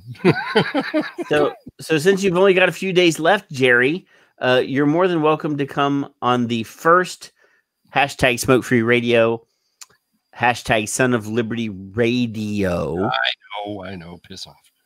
Well, because this actually is a different hashtag. There's 2 mistakes. Number 1, it's not the first show. Number 2, I got Son of Liberty instead of Son of Liberty Radio. Yeah. We could use laugh debating if Vivek Murthy will perform better or worse than you with you before and after. So I'm going to continue to ignore tobacco harm reduction. That you're missing the word that tobacco harm reduction exists with vaping products. No morals, no truth, no balls. Oh, sir. It's an old one. Did you grab his package? Him and I are old friends. We've been around a couple times. Yeah. He never responded to me like Gary has, though. Definition of research misconduct: fabrication, making up data or results and recording or reporting them. You should put that on Stan's face.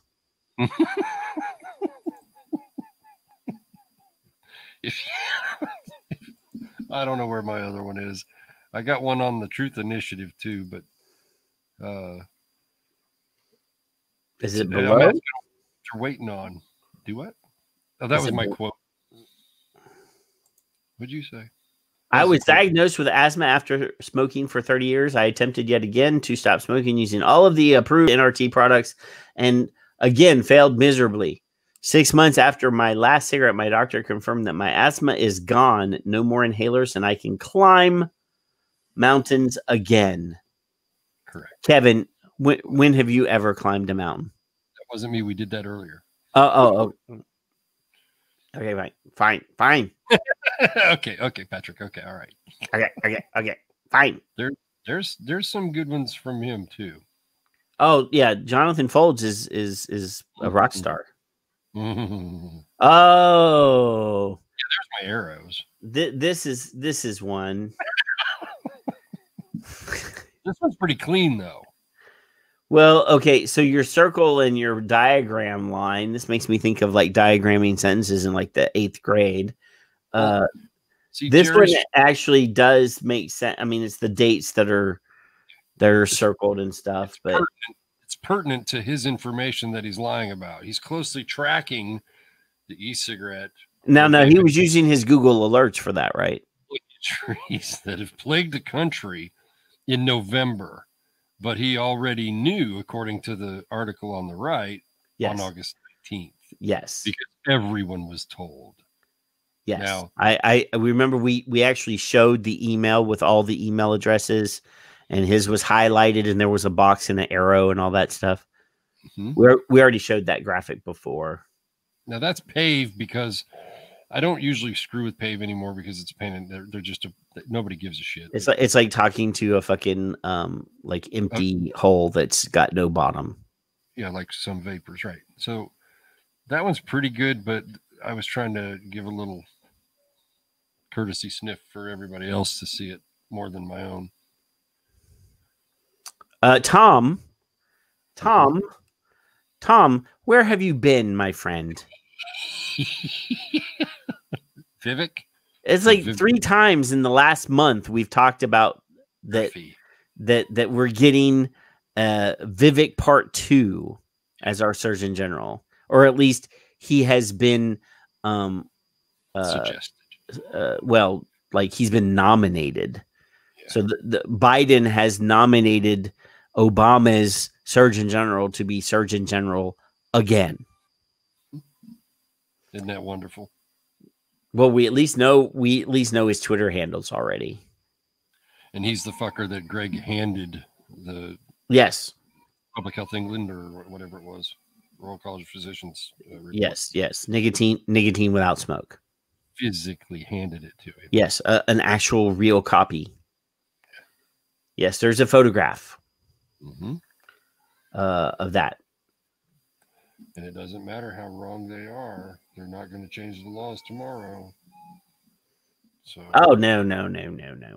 Yeah, there's general tweets. We have to build an entire new network of contacts, and strategies. So this before, I mean, I've been saying it for a month and a half now. I mean, once it became pretty clear that the Trumpster fire was over and we were, getting, Forgetful Joe. Yep. I mean, I'm not saying that Biden is perfect, and I'm not saying that I'm a fan, but it was pretty apparent at the end of November that he was going to be president. And we should have been actively building a plan on how we're going to deal with a Republican or a Democrat president, a Democrat Senate, and a Democrat Congress or House of Representatives, because that's what we've got for the next 2 years. Because midterm elections happen in 2 years. The Republicans could possibly get some seats. You never know. So we've got at least 2 years to deal with Democrats.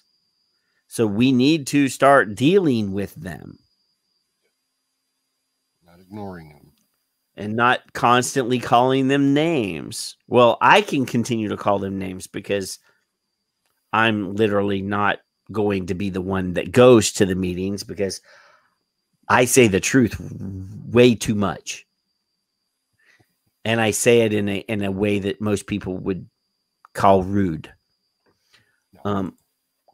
But yes, we need to, start now.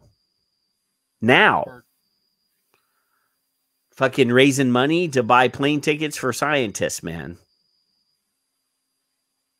And I'll bet you. And respected harm reduction experts that are not strictly vaping harm reduction people, but actual Ethan Nadelman, who's been in drug policy for a long time. The gentleman that I'm reaching out to, a harm reduction guy named Dr. Mark Tyndall, who has he is a drug harm reduction guy, but he has also recently posted quite a few tweets being pro vaping. So I've reached out to him to get him on the show because I think it would be interesting to talk about just the theory of harm reduction and how the brain works during addiction and what the difference between chemically dependent, chemically enhanced, and addiction is. Because I feel like nicotine enhances the function of my brain. So I don't want to say I'm chemically dependent. I want to say that my brain is enhanced. It works better with nicotine than it does without nicotine. I could be more forgetful and doddering like vaping it over there if it wasn't for nicotine. I do drool on myself on occasion. Yes. So there you go. I would gladly put some money into a GoFundMe to get Glance a plane ticket to North Korea any day of the week. One-way ticket to North Korea. Or Australia. Well, he's already been to Australia. It's quite evident that he's been in Australia. And I know that he was in New Zealand. Likes it there. Just to fire Paul up. Well, let's put it this way. Victor says that Biden's older than dirt. Yeah. He's only like 2 years older than Trump.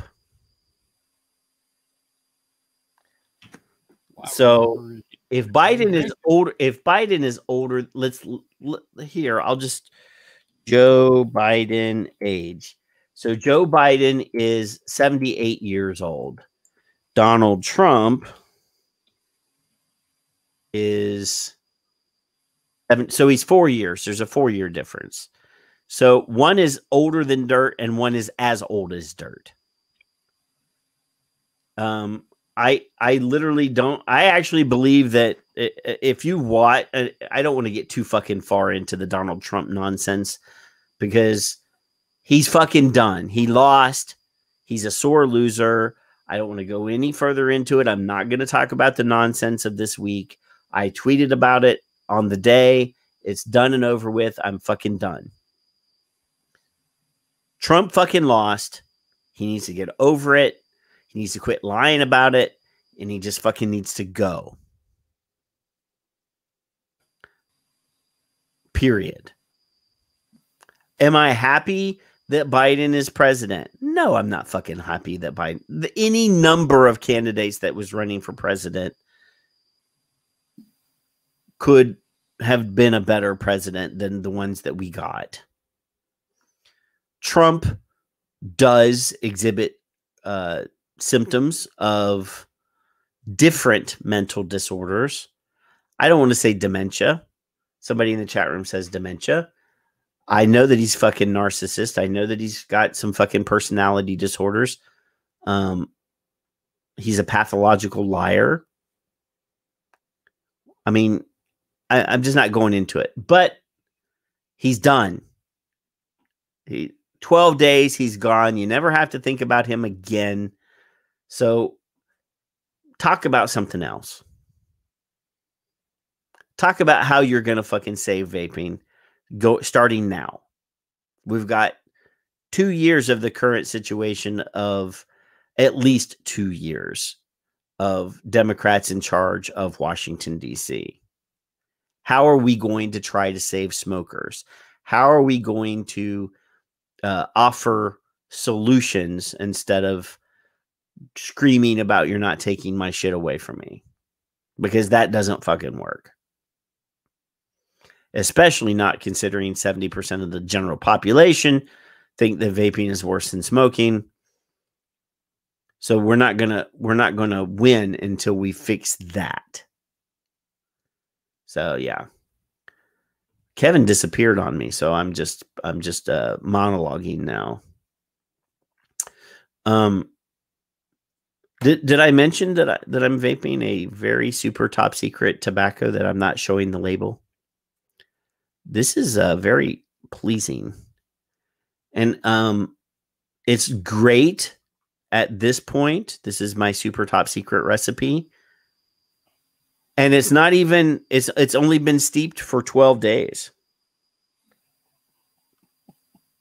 So how awesome do you think it's going to be in 90 days? You manufacturing your own? Well, I make enough of each batch so that I can see how it goes over time. So I get an idea in my head of when does it get perfect. And it's not bad. It's not bad after 12 days. And I know it's still not perfect. I don't really think I know the difference between the steeping and the not. Only because your recipes are so simple. There's not a whole bunch of stuff that has to sort of make friends in the bottle. Okay, then that explains it, yeah. So, I mean, this has like 9 ingredients. So, well, 9 flavors, not 9 ingredients, 9 flavors. So there's a lot of making friends going on in that bottle right there. If you guys see me doing this, it's because my chair sucks. I thought you might have hemorrhoids. It's a new freaking chair. I hate it. It won't stop bouncing down. DIY is important to. So Kevin, put your face as close to the microphone as possible. I don't like that. And speak so I can at least get from Tom and Ed. Tom and Ed are the only ones that are whining like little girls about your voice. Test 1 2 test. Does he sound better with his microphone right on the head of the penis? Nobody listens to me anyway. Yolanda says you sound much better. I didn't really do much, but I turned up while you are simulating fellatio. So that's right. Speaking of Jerry, better. See, sounds better. So you're gonna have to get right on the microphone. Fine. Do what? Well, the wife said it'd be better if there was no sound. Oh, and there's Monkey. He's starting to get mad again. Oh well. Yeah. So we zoomed through all of our topics. Mm-hmm. We didn't get too far into the weeds with all the other nonsensical bullshit. Yeah. We need to specifically just focus on solutions. Mm-hmm. I think that's what, instead of being whiny ass bitches about you're not taking my stuff away, this is my freedom, we need to be more constructive with our with our methodology. So now we need to just decide. The people that are going to go to the state capitals, the people that are going to have meetings with politicians, need to just sit down and say, okay, this is what we're going to do. Mm-hmm. So for the next 2 years, when we're talking to a Democrat, we need to be polite, we need to be respectful, and we need to say, hey, I brought a scientist. He's going to talk to you about science. Then I'll talk to you about my business, or I'll talk to you about my freedoms and liberties. But first, I want you to hear the scientists talk about the benefits of nicotine and to understand that you've been lied to. Here's the science. Here's the data. A lot. Here it is. But you have to be in the door. Well, you get in the door with your politician with a check. And this is political. This has nothing to do with health. You get in a, you know, if I call a politician and say, hey, I would like to talk to the politician X, Y, or Z, I might get the, there's no might. I will get the runaround. Yes. Yes. I will get the runaround.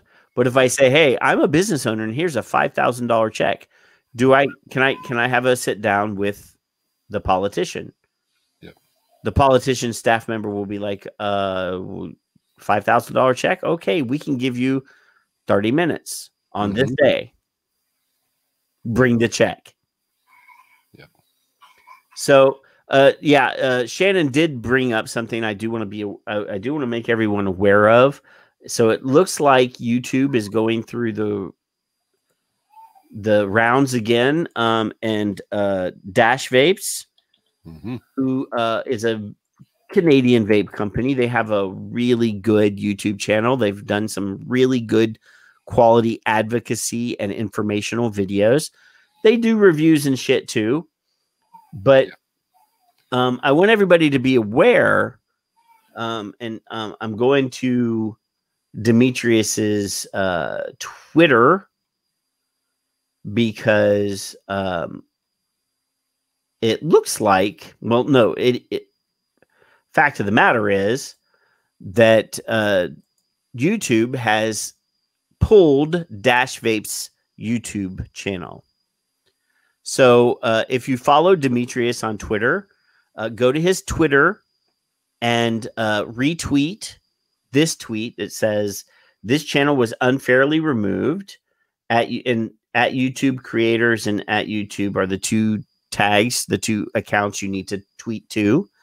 And this is a copy of the Dash Vapes post on Twitter. How unbelievably disappointing. YouTube removed our channel with no warning today. They gave a 2-year-old video a strike and then removed our channel. A channel with thousands of hours of effort, videos, and vital information for the vaping industry. So then here's a copy of the YouTube notice that says, hi, Dash Vapes. We have reviewed your content and found severe and repeated violations of our community guidelines. Because of this, we have removed your channel from YouTube. We know this is probably very upsetting news, but it's our job to make sure that YouTube is a safe place for all. If we think a channel severely violates our policies, we take it down to protect others on the platform. But if you believe we've made the wrong call, you can appeal this decision. You'll find more information about the policy and in question and how to submit an appeal. So, we need this. We need to let them know that we're not going to quietly allow this to occur. Of course, it's their fucking platform, and they have the control of their platform. I'm not, I am a firm believer in property rights. I think if a restaurant wants to have a fucking smoking area, it's their fucking property. It's a voluntary habitation. People go there out of their own fruition. If they know there's a fucking smoking area, they'll go somewhere else. Yes. That is my personal belief. Yes. If I own a bar and I want to have people smoke in my bar, I should be legally allowed to do that. If people don't want to be around smokers, they'll go somewhere else. Yep. Period. Yes. Period. But if YouTube doesn't want to have vaping shit on their platform, then they should just say, we don't want vaping shit on our platform, and don't make up some bullshit about it. It's their fucking platform. Fine. But don't do this bullshit where you've waited 2 years, tag one video, and say, oh, well, you've severely violated and repeatedly violated our standards. We're pulling your channel. Tell everybody in advance, hey, as of this date, we're going to say no more vaping shit at all. If we find vaping shit on your shit, then we're going to pull your shit. Fine. It's their fucking platform. They can do that. Yeah. But don't be assholes about it. Don't, you know. Well, we're on YouTube. They could pull us. Yeah. So, yeah, I mean, I know for a fact, Cully told me a while back that they struck a video that he had that was several years old. And they've waited several years. So, yeah. People forget, Bill brings it up. People forget social media channels and companies are not subject to the First Amendment, freedom of speech regulations. They can make any rules they want. Yes, because they own the shit. Right. And I am a firm believer in people that owning the shit getting to decide what they do with the shit. They make the rules. It's their shit. So, rules. But they have an appeal process, and they currently do not have a no vaping policy. They have very stringent rules that you have to follow. Right. So, you know, as long as you're following the rules. Yeah. But they got new algorithms running in the background it's not a person, it's a fucking code that's doing this shit. So, yeah. You know, it's their shit, so they can do whatever the hell they want, but they need to make an announcement. But if they made that announcement, I don't have enough followers on my YouTube to be monetized. So it's not like I'm out anything, but there's a lot of people that make their living. You know, Matt Cully makes his living on YouTube, developing and creating content for YouTube. Grim Green makes his living on YouTube, developing and creating content. Yep. But it is, like I said, it's YouTube shit. It's their fucking shit. If you want to, you have to follow their rules if you want to use their shit. But when they arbitrarily make up rules and enforce made up rules that they never told anybody about, or they find a video that's 2 years old, that's in violation of the current rules, because you got to realize that when that video was created 2 years ago, the rules have changed since then. Right. Instead of striking the entire channel, they should just fucking block that video. Yeah. But anyway, we are not doing politics. You got period. Mike here, now you got Ron in here. What did you do? Hey, I invited Mike Peterson to come on the show to do like hey, how the hell have you been? Because I haven't talked to you since halfway through the COVID thing. Because he and I did a show like right when I broke my leg almost a year ago. Yeah. And we haven't barely spoken since then. But he had some sort of excuse. I got to work or whatever. But here he is in the chat room right now. Yep. I tagged you, Ron, earlier on a tweet, which I'm assuming you already saw. I didn't look, but what he says is he's friggin' busy. He's got some good vaping legislation coming next week. I won't hold my breath. Him and Deanna. He said, dude, him and Deanna. I know who he is. I can't. Who, Mike or Ron? I know both of them, actually. Well, I know who Ron is, but I know Mike. I think Deanna put the picture of him in the chamber, I believe, is where he was, and it made my. Was he one of the people that rushed the Capitol and got his picture taken in chambers? Is that what you're trying? Stop it. You know what's really funny is I was looking, and the FBI put out like pictures of some of the people that they want to question about the whole storming of the Capitol building. Mm-hmm. And there's a heavy metal band that I really like called Iced Earth is the name of the band. And the guitar player from that band actually has a second band called Sons of Liberty. Uh-oh. He was one of the people that fucking stormed. There's pictures of him in the fucking, and he's one of the people that the FBI are looking for. Oh. So I will say this. There are a lot of entertainers that I don't agree with, that I still like their entertainments. Who's that? Oh, there's a Logan, special guest, Logan. He wants to watch TV. That buddy. He decided to wake back up. I heard. And watch. I know. Charlie. Kevin just said that same thing pre-show, that the Vapers used the ellipse and left it just as they found it. You're damn right we did. Now there's 2 or 3 significant differences. The first significant difference is there was probably 20 times as many people yesterday or the other day as there was at the ellipse. Logan has something to say. And then obviously Rudy Giuliani got on stage and got the crowd riled up and said that we should have trial by combat. And then the fucking orangutan in chief got on the stage and suggested that everybody march down Pennsylvania Avenue to the Capitol and let them know.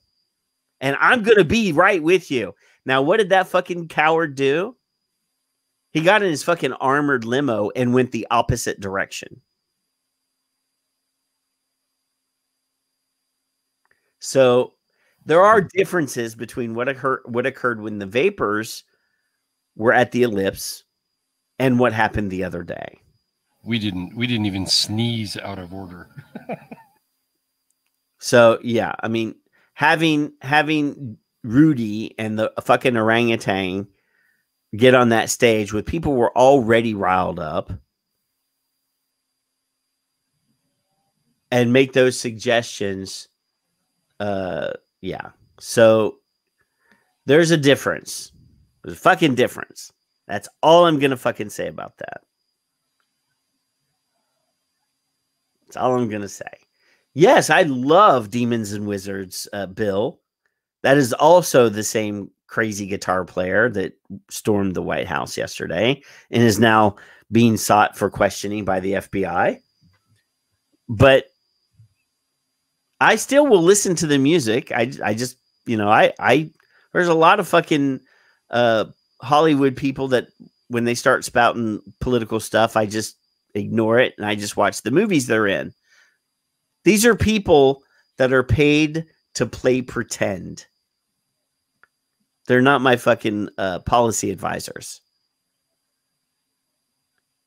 So, yeah, I will not boycott Iced Earth, Blind Guardian, or any of the other musicians that are associated with John Schaefer because I like the music, okay? So, yes, and Bill keeps wanting me. He sent me a private message saying in the chat room, yes, Trump has been permanently banned by most of the social media platforms. So I think he still has his Brazzers account and his Tinder account.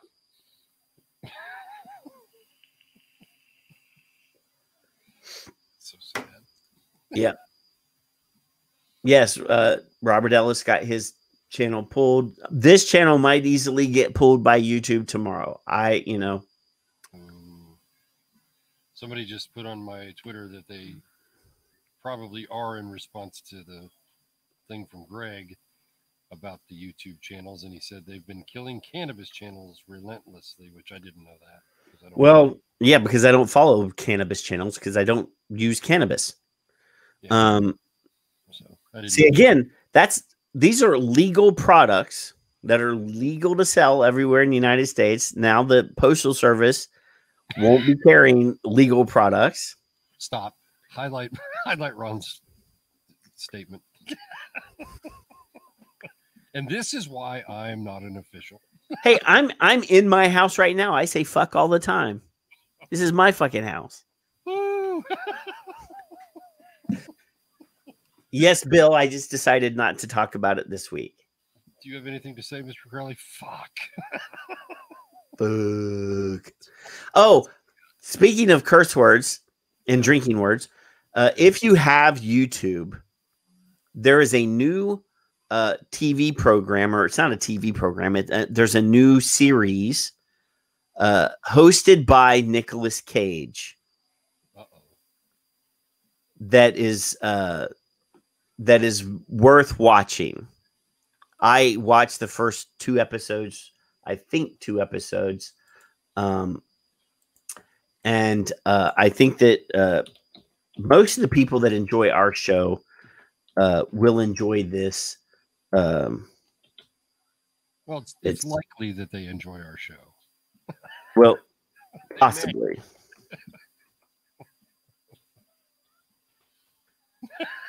Once you get too big ahead. Yes. It's actually called The History of Swear Words. My son told me about that. I think I'm going to enjoy that. And the entire first episode is just talking about the word fuck. No way. It's a great word. Yes, the history of swear words. So if you've got Netflix, because I would never suggest that you download it from some illegal platform. No. You should watch this program. It is pretty awesome. It is pretty awesome. And it goes through the entire history of where the cuss word comes from, or the swear word comes from. It shows different usages of the words. They have experts on language come on. They have the person that's the editor for the Webster's Dictionary come on. So, you know, it is a documentary. On the word fuck. Just that on its That own. first episode is We should have a party. What's an adjective, a noun, a pronoun, an anti-noun? It's all kinds of good fun. It is pretty damn good. Yeah. Yes. So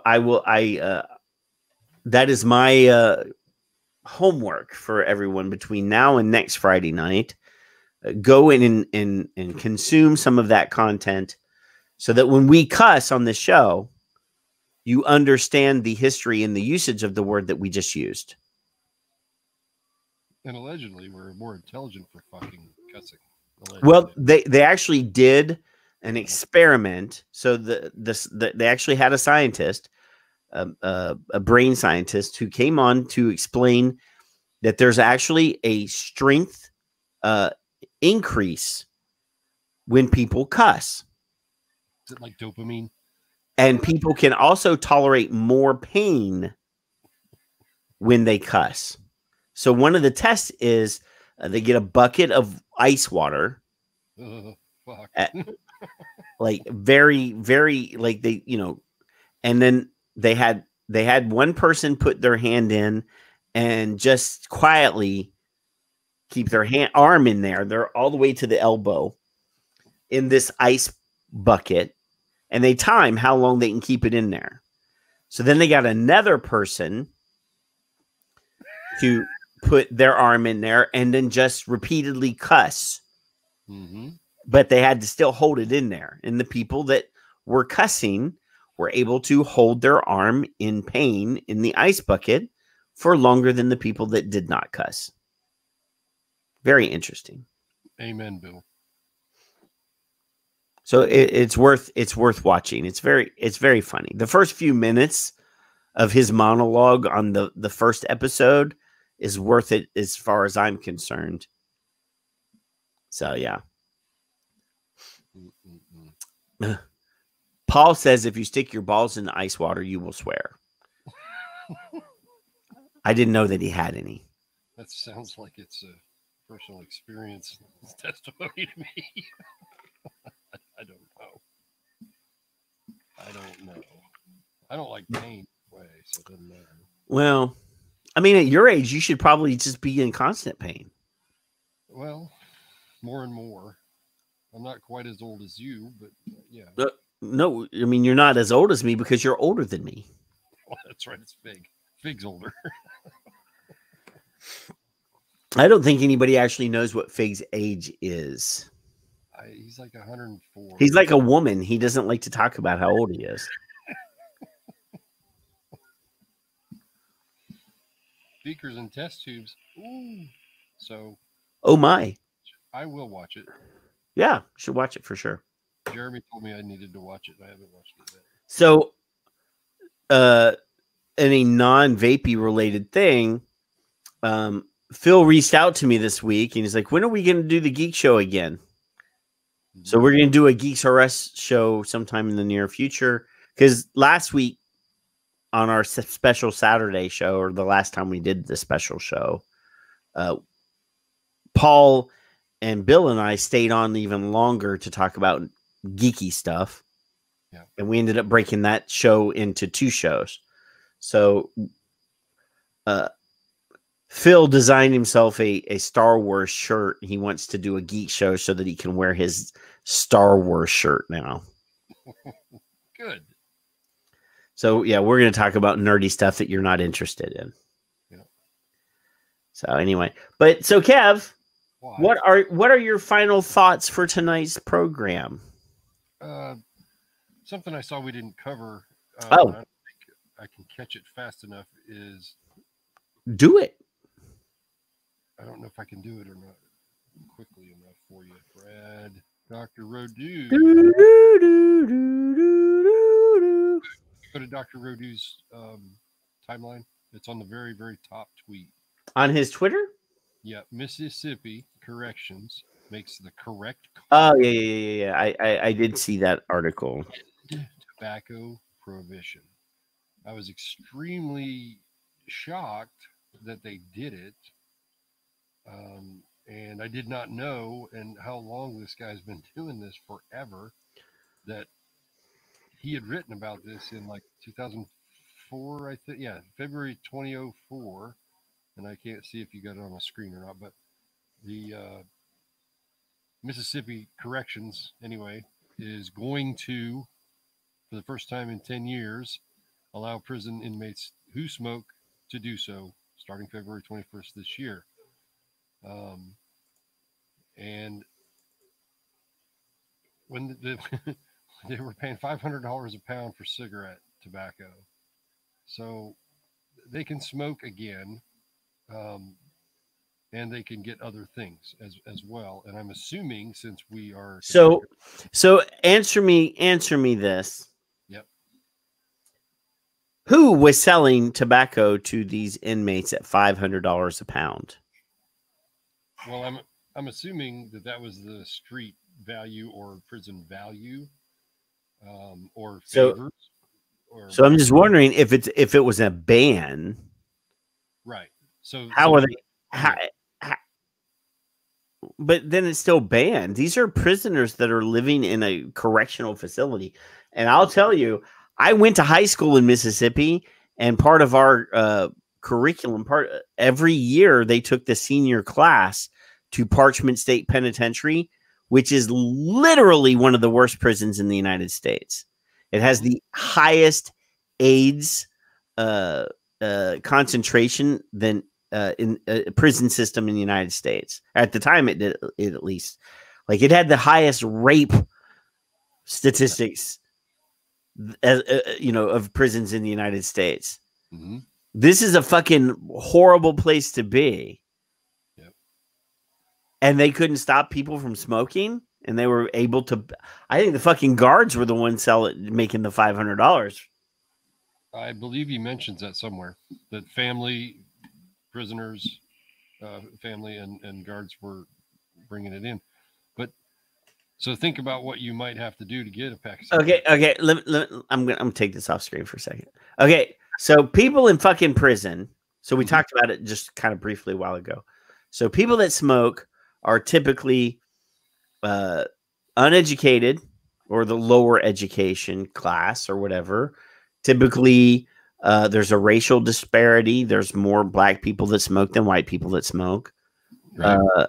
I said that. Poorer, socioeconomic factors, Right. people that are fucking stressed out, people that are mentally ill. Who the fuck do you think are in these goddamn prisons? Exactly. The poor, the black, the uneducated, mentally ill, and you're gonna fucking try to keep them from smoking?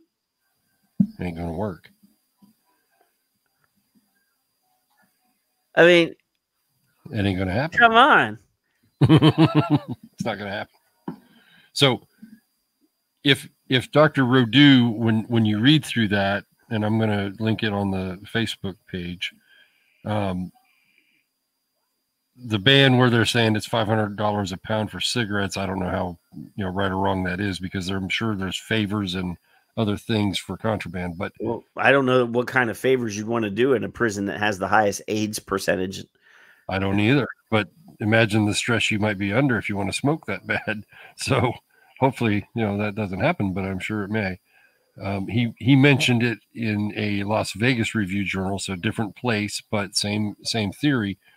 If they can get smokeless tobacco, that's harm reduction.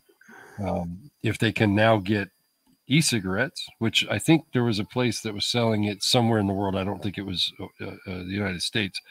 What?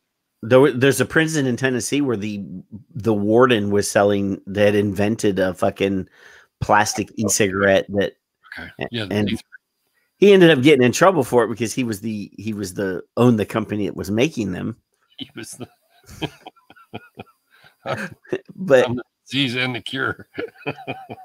Okay, so that maybe that's a bad example. I thought they were doing it for real though. So no, they did it for real for a couple of years, and then they found out that the warden owned the company that sold the e-cigarettes legally.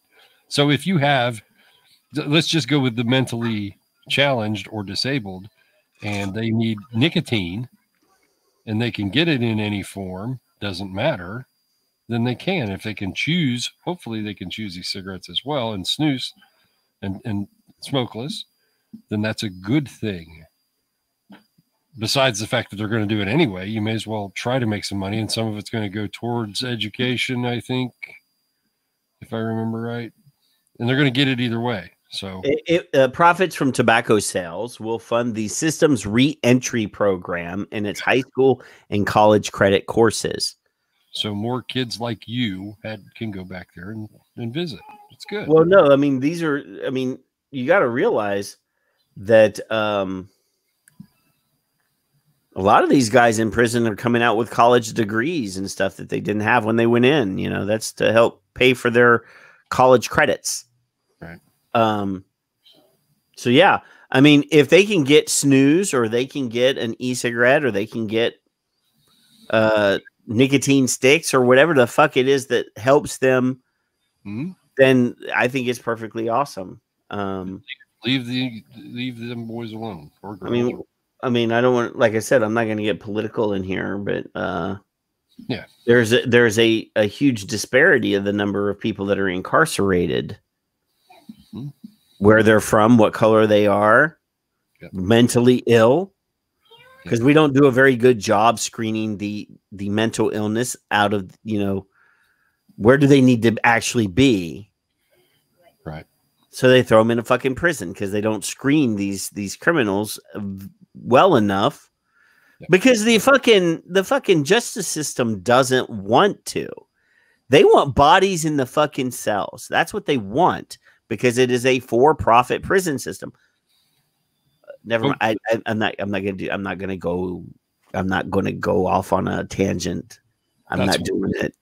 Bill pointed it out. Scotland prisons tried it, and it was successful, and violence went down. So along with wanting to smoke, there's going to be violence for wanting the smoke or getting the smoke, or whatever the trade-off is. So that was a really good thing for Dr. Rodu to put out, in my opinion. Some people may not like it, and I don't care, but I'm tired of actually, I think if you've watched the show long enough, you probably know I don't give a fuck what other people think. Literally I don't care. I don't even care what Kevin thinks half the time, but what? I do the show because I want to do the show. And, you know, I think that we've got a sponsor lined up so that all the bills are paid for 2021. So if everything works out, then we'll have Smoke Free Radio. We'll have Son of Liberty Radio. We'll have the Monday 20. And we'll have what other people that I decide to bring on and give them a show for at least another year. So that's 52 more episodes of me and Kevin and whoever the hell else I want to bring on. 52 more weeks. Well, sometimes the Monday 20 they don't show up. Sometimes they cancel at the last minute. They went a little longer last week, wasn't it? They did a show. I think they did a show last week. It was like the Monday hour and a half, Mike. If you're still yeah. No, if Mike, Mike. Somebody tag Mike because I Mike hasn't done a fucking vaping in the mic in like 8 months. So, we're gonna have Geeks R Us when we want to do one. So what you're saying is, if we have a sponsor, then we can get on here and Kevin. When I was working out the expenses so that I knew how much money that we needed to ask for, because I'm not fucking in this to make a profit. I have a fucking job that I like. I'm not trying to make money off of doing the show. It'd be nice if we could take tips. That would be nice. I built in enough money in the budget to buy you a USB microphone.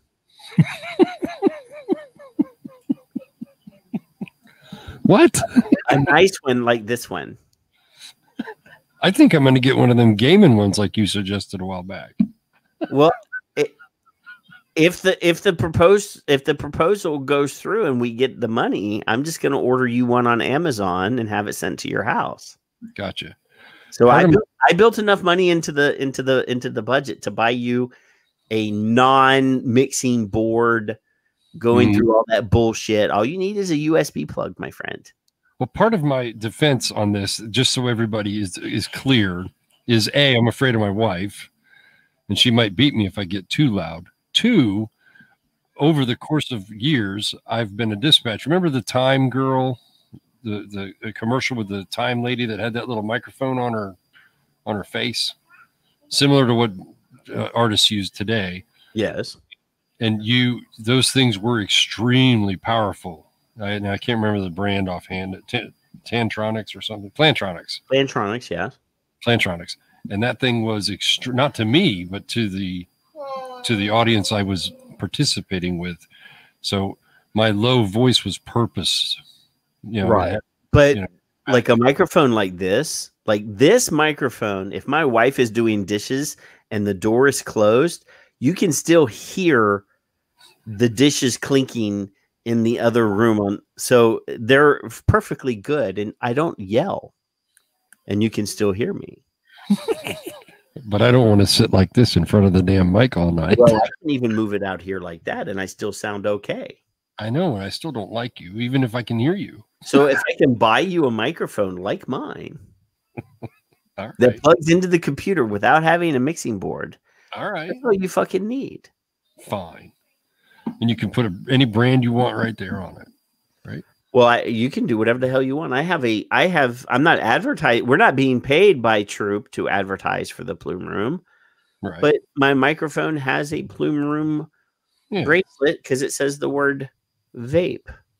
Paul, stop giving out my secrets for our phone calls. What are you talking about? He likes your voice. That's what's sexy.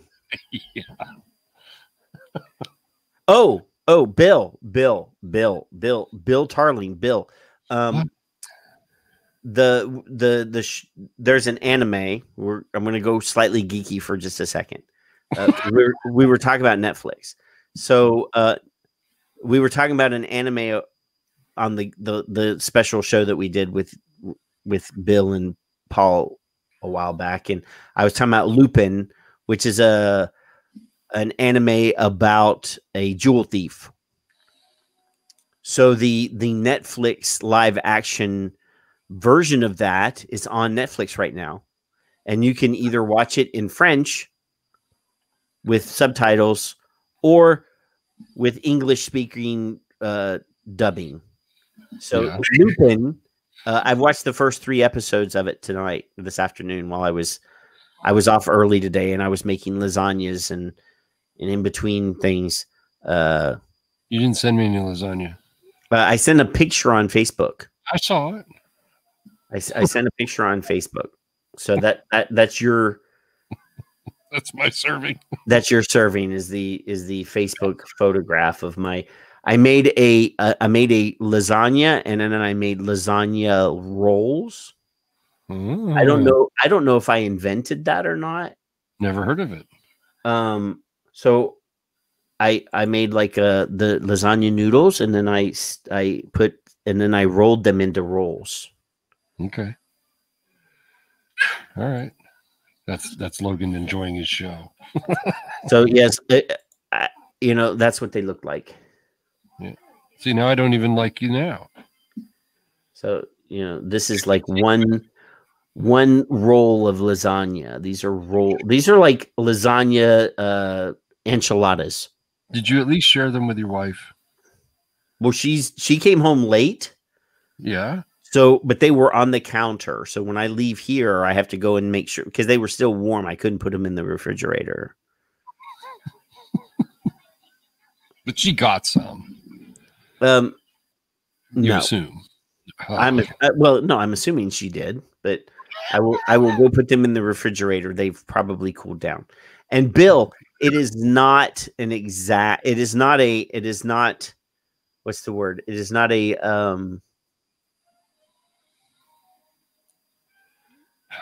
how do you vape lasagna? I don't vape lasagna. It's not. It's not a version of Lupin. So the character in this show is inspired by the actual novels that the anime was based on. How about that? It's still good. I watched it. It's pretty good. Pretty good. Watch the cuss word show. Oh no, you definitely have to watch the history of swearing. I will. Yes. But anyway, so back to your final thoughts. Man, what a mess last year was for everybody. I don't think anybody wasn't affected. The state of vape, if you haven't been to your right, you roll your eyes all you like.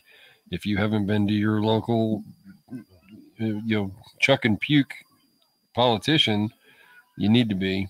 If you're a business, you better make friends. Right? No. Fuck this fucking business bullshit.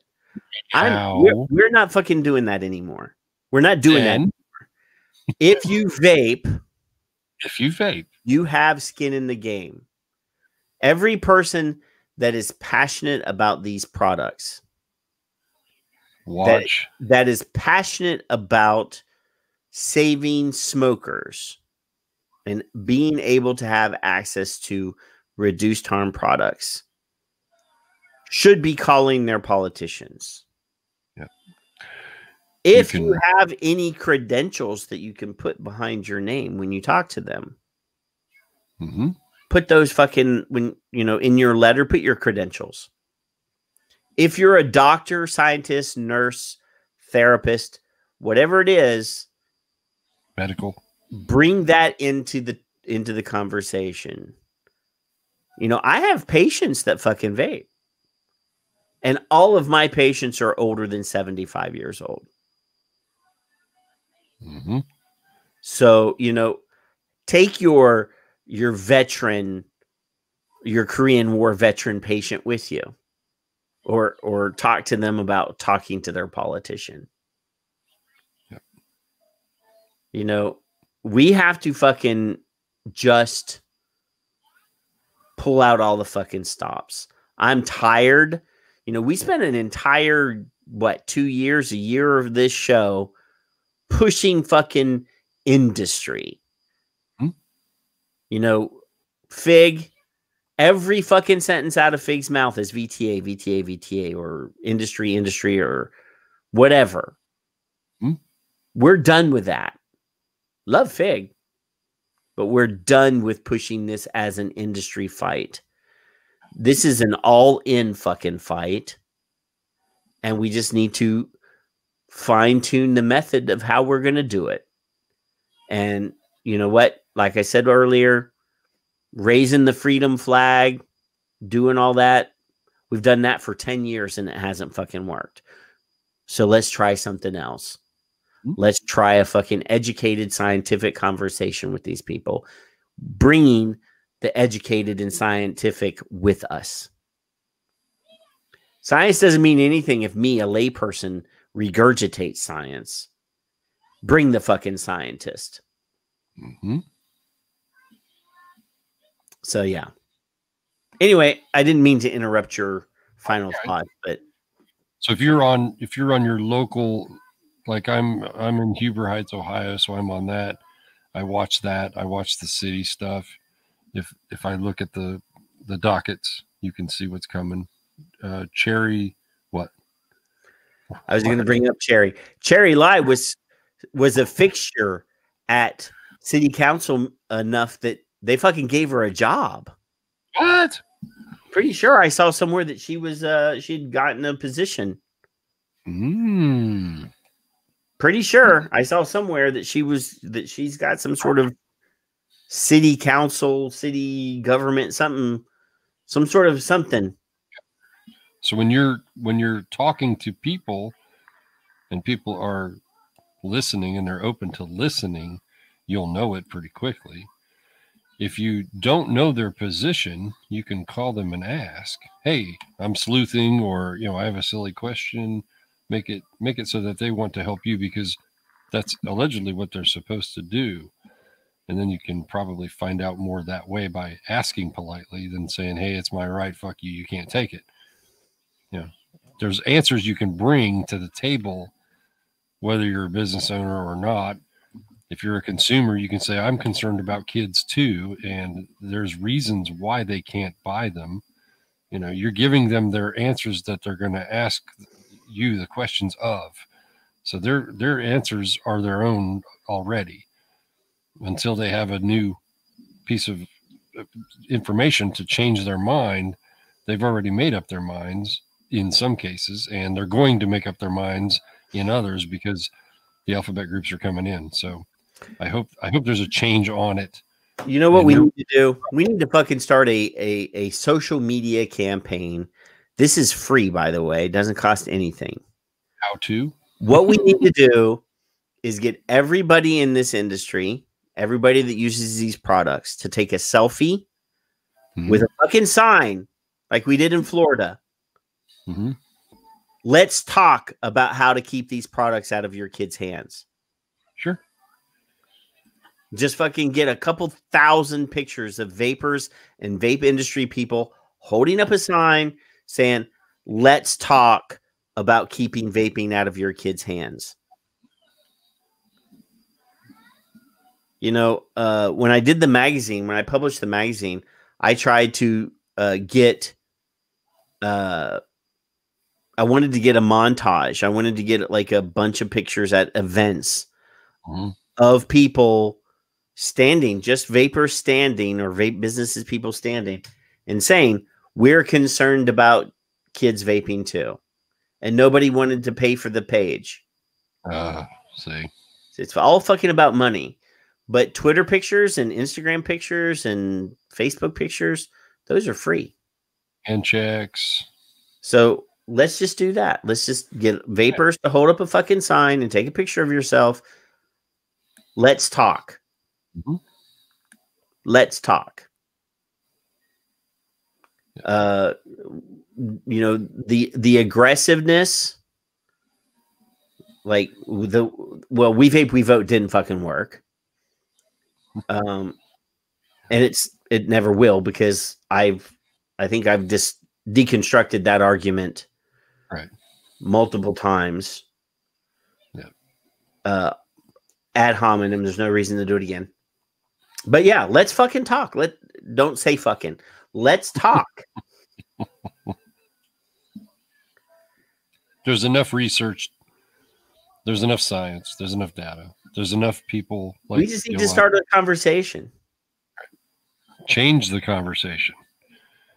James did that with me. He put a post out, fact myth kind of thing. Fact myth. He had 6 or 8 of them, and I did a blog on that just because of his statements that he was making on his personal Facebook page, not on his business. And I thought, damn, I can do that with some research underneath it. So I did that with research underneath it.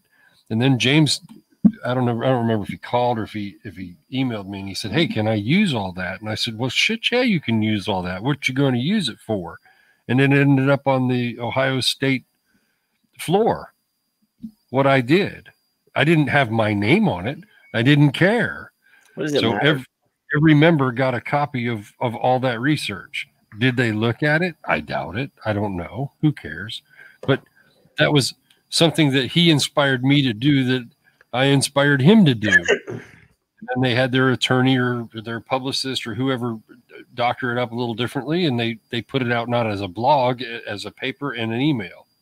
Physical paper that they can go through. Yep. With talking points of each link. Some of that was that one of the things in there was what that First Heart Association quote. Yep. It took me a long fucking time to find some of the things I have. And I was looking for them. And if you're trying to look for that, it's 12, 14, 16 paragraphs in. But that's what they say. They know better. So they all say it because they can say, well, we've been telling people that. Where? Nobody can find it. So it is able to be found, you know? So that's what I'm hoping for is a little positive aggression, not well, no, there's a way to be loud and to be cordial and to be inviting while being loud. But there's a difference between that and you're not fucking taking my shit away from me. You know, there's a big difference.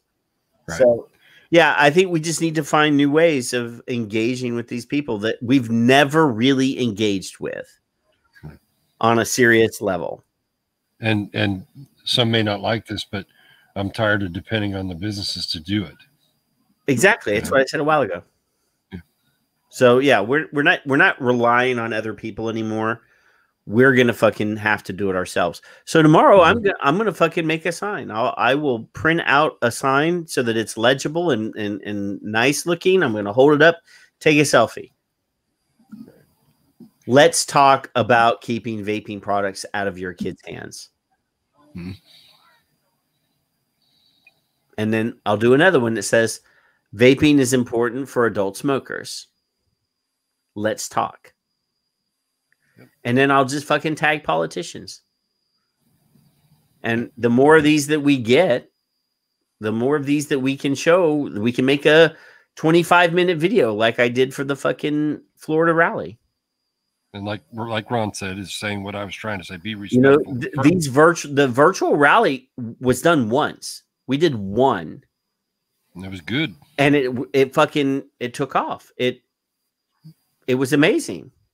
And nobody else has ever done one. So we need to fucking do one again. We need to figure out a topic, a message, and just fucking invite people into a Zoom room, fucking hold up the sign, say the shit that they need to say.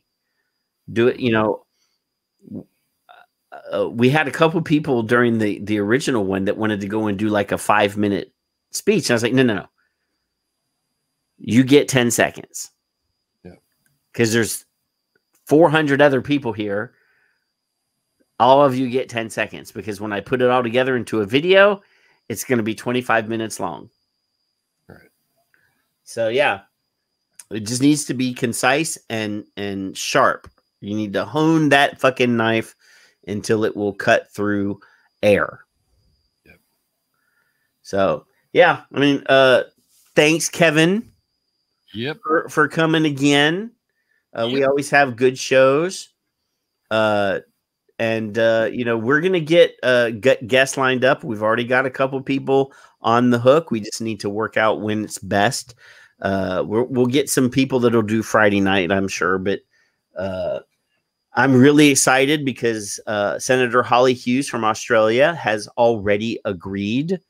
We just have to set up, we figure out what Friday night she's, because they're in Australia. So it'd just be Saturday afternoon for them. So she's already cool with that. But we're going to work it out because she is an ex-smoking politician that quit smoking through vaping with the help of Colin Mendelsohn. I think so, yeah. So we've got her lined up, and we'll get a couple other people. We get some scientists and politicians again. We've had enough vapey people. We've had enough vaping industry people, and I'm focusing on getting the academics, the scientists, and the people that don't say the same exact shit as we do as guests. So anyway, I don't want to say goodbye if you're going to leave this. Okay. Pick something up for the boy. Yeah. So is he not asleep? No, he woke back up. So he's not going to go to sleep until you're off the air. So 3. He's watching shows. Anyway, I'm gonna go and read comic books and fall asleep. So love you guys. Thanks for coming. We'll be back in a week. We'll announce maybe Wednesday if we have a guest and what the agenda will be. But just remember that Monday morning, all this shit happens again, and we've got to be on our toes. We ain't going anywhere. Yep. Ain't if the check arrives, we ain't going anywhere. Peace. Oh my God, look at my package. We're exporting a whole lot of really bad and dangerous rhetoric, bad research, and unfortunately it's being picked up and amplified in other countries. Never forget the elephant in the room. It's actually such a big elephant that I don't think people can even breathe in that room because it's such a huge elephant. It's the number one preventable cause of death in Australia. So when you are taking a precautionary approach, when you're like, no, we just don't know enough, I just tell them, shut up, because that just, I don't know, is killing people right now. There's a tremendous push to bring about prohibition, to actually prohibit vaping. Whereas the evidence strongly suggests that actually, up to now, the most successful way of people stopping smoking cigarettes is vaping. When vaping increases, smoking decreases. That's right. When vaping is restricted, smoking increases. We're worried that, in fact, a lot of members of the public still think that using an e-cigarette is as harmful as smoking a cigarette. I mean, I have said that it would be tragic if smokers didn't quit and carried on smoking because they hadn't tried an e-cigarette, because they were worried about the safety of an e-cigarette. I am the master of my fate. I am the captain.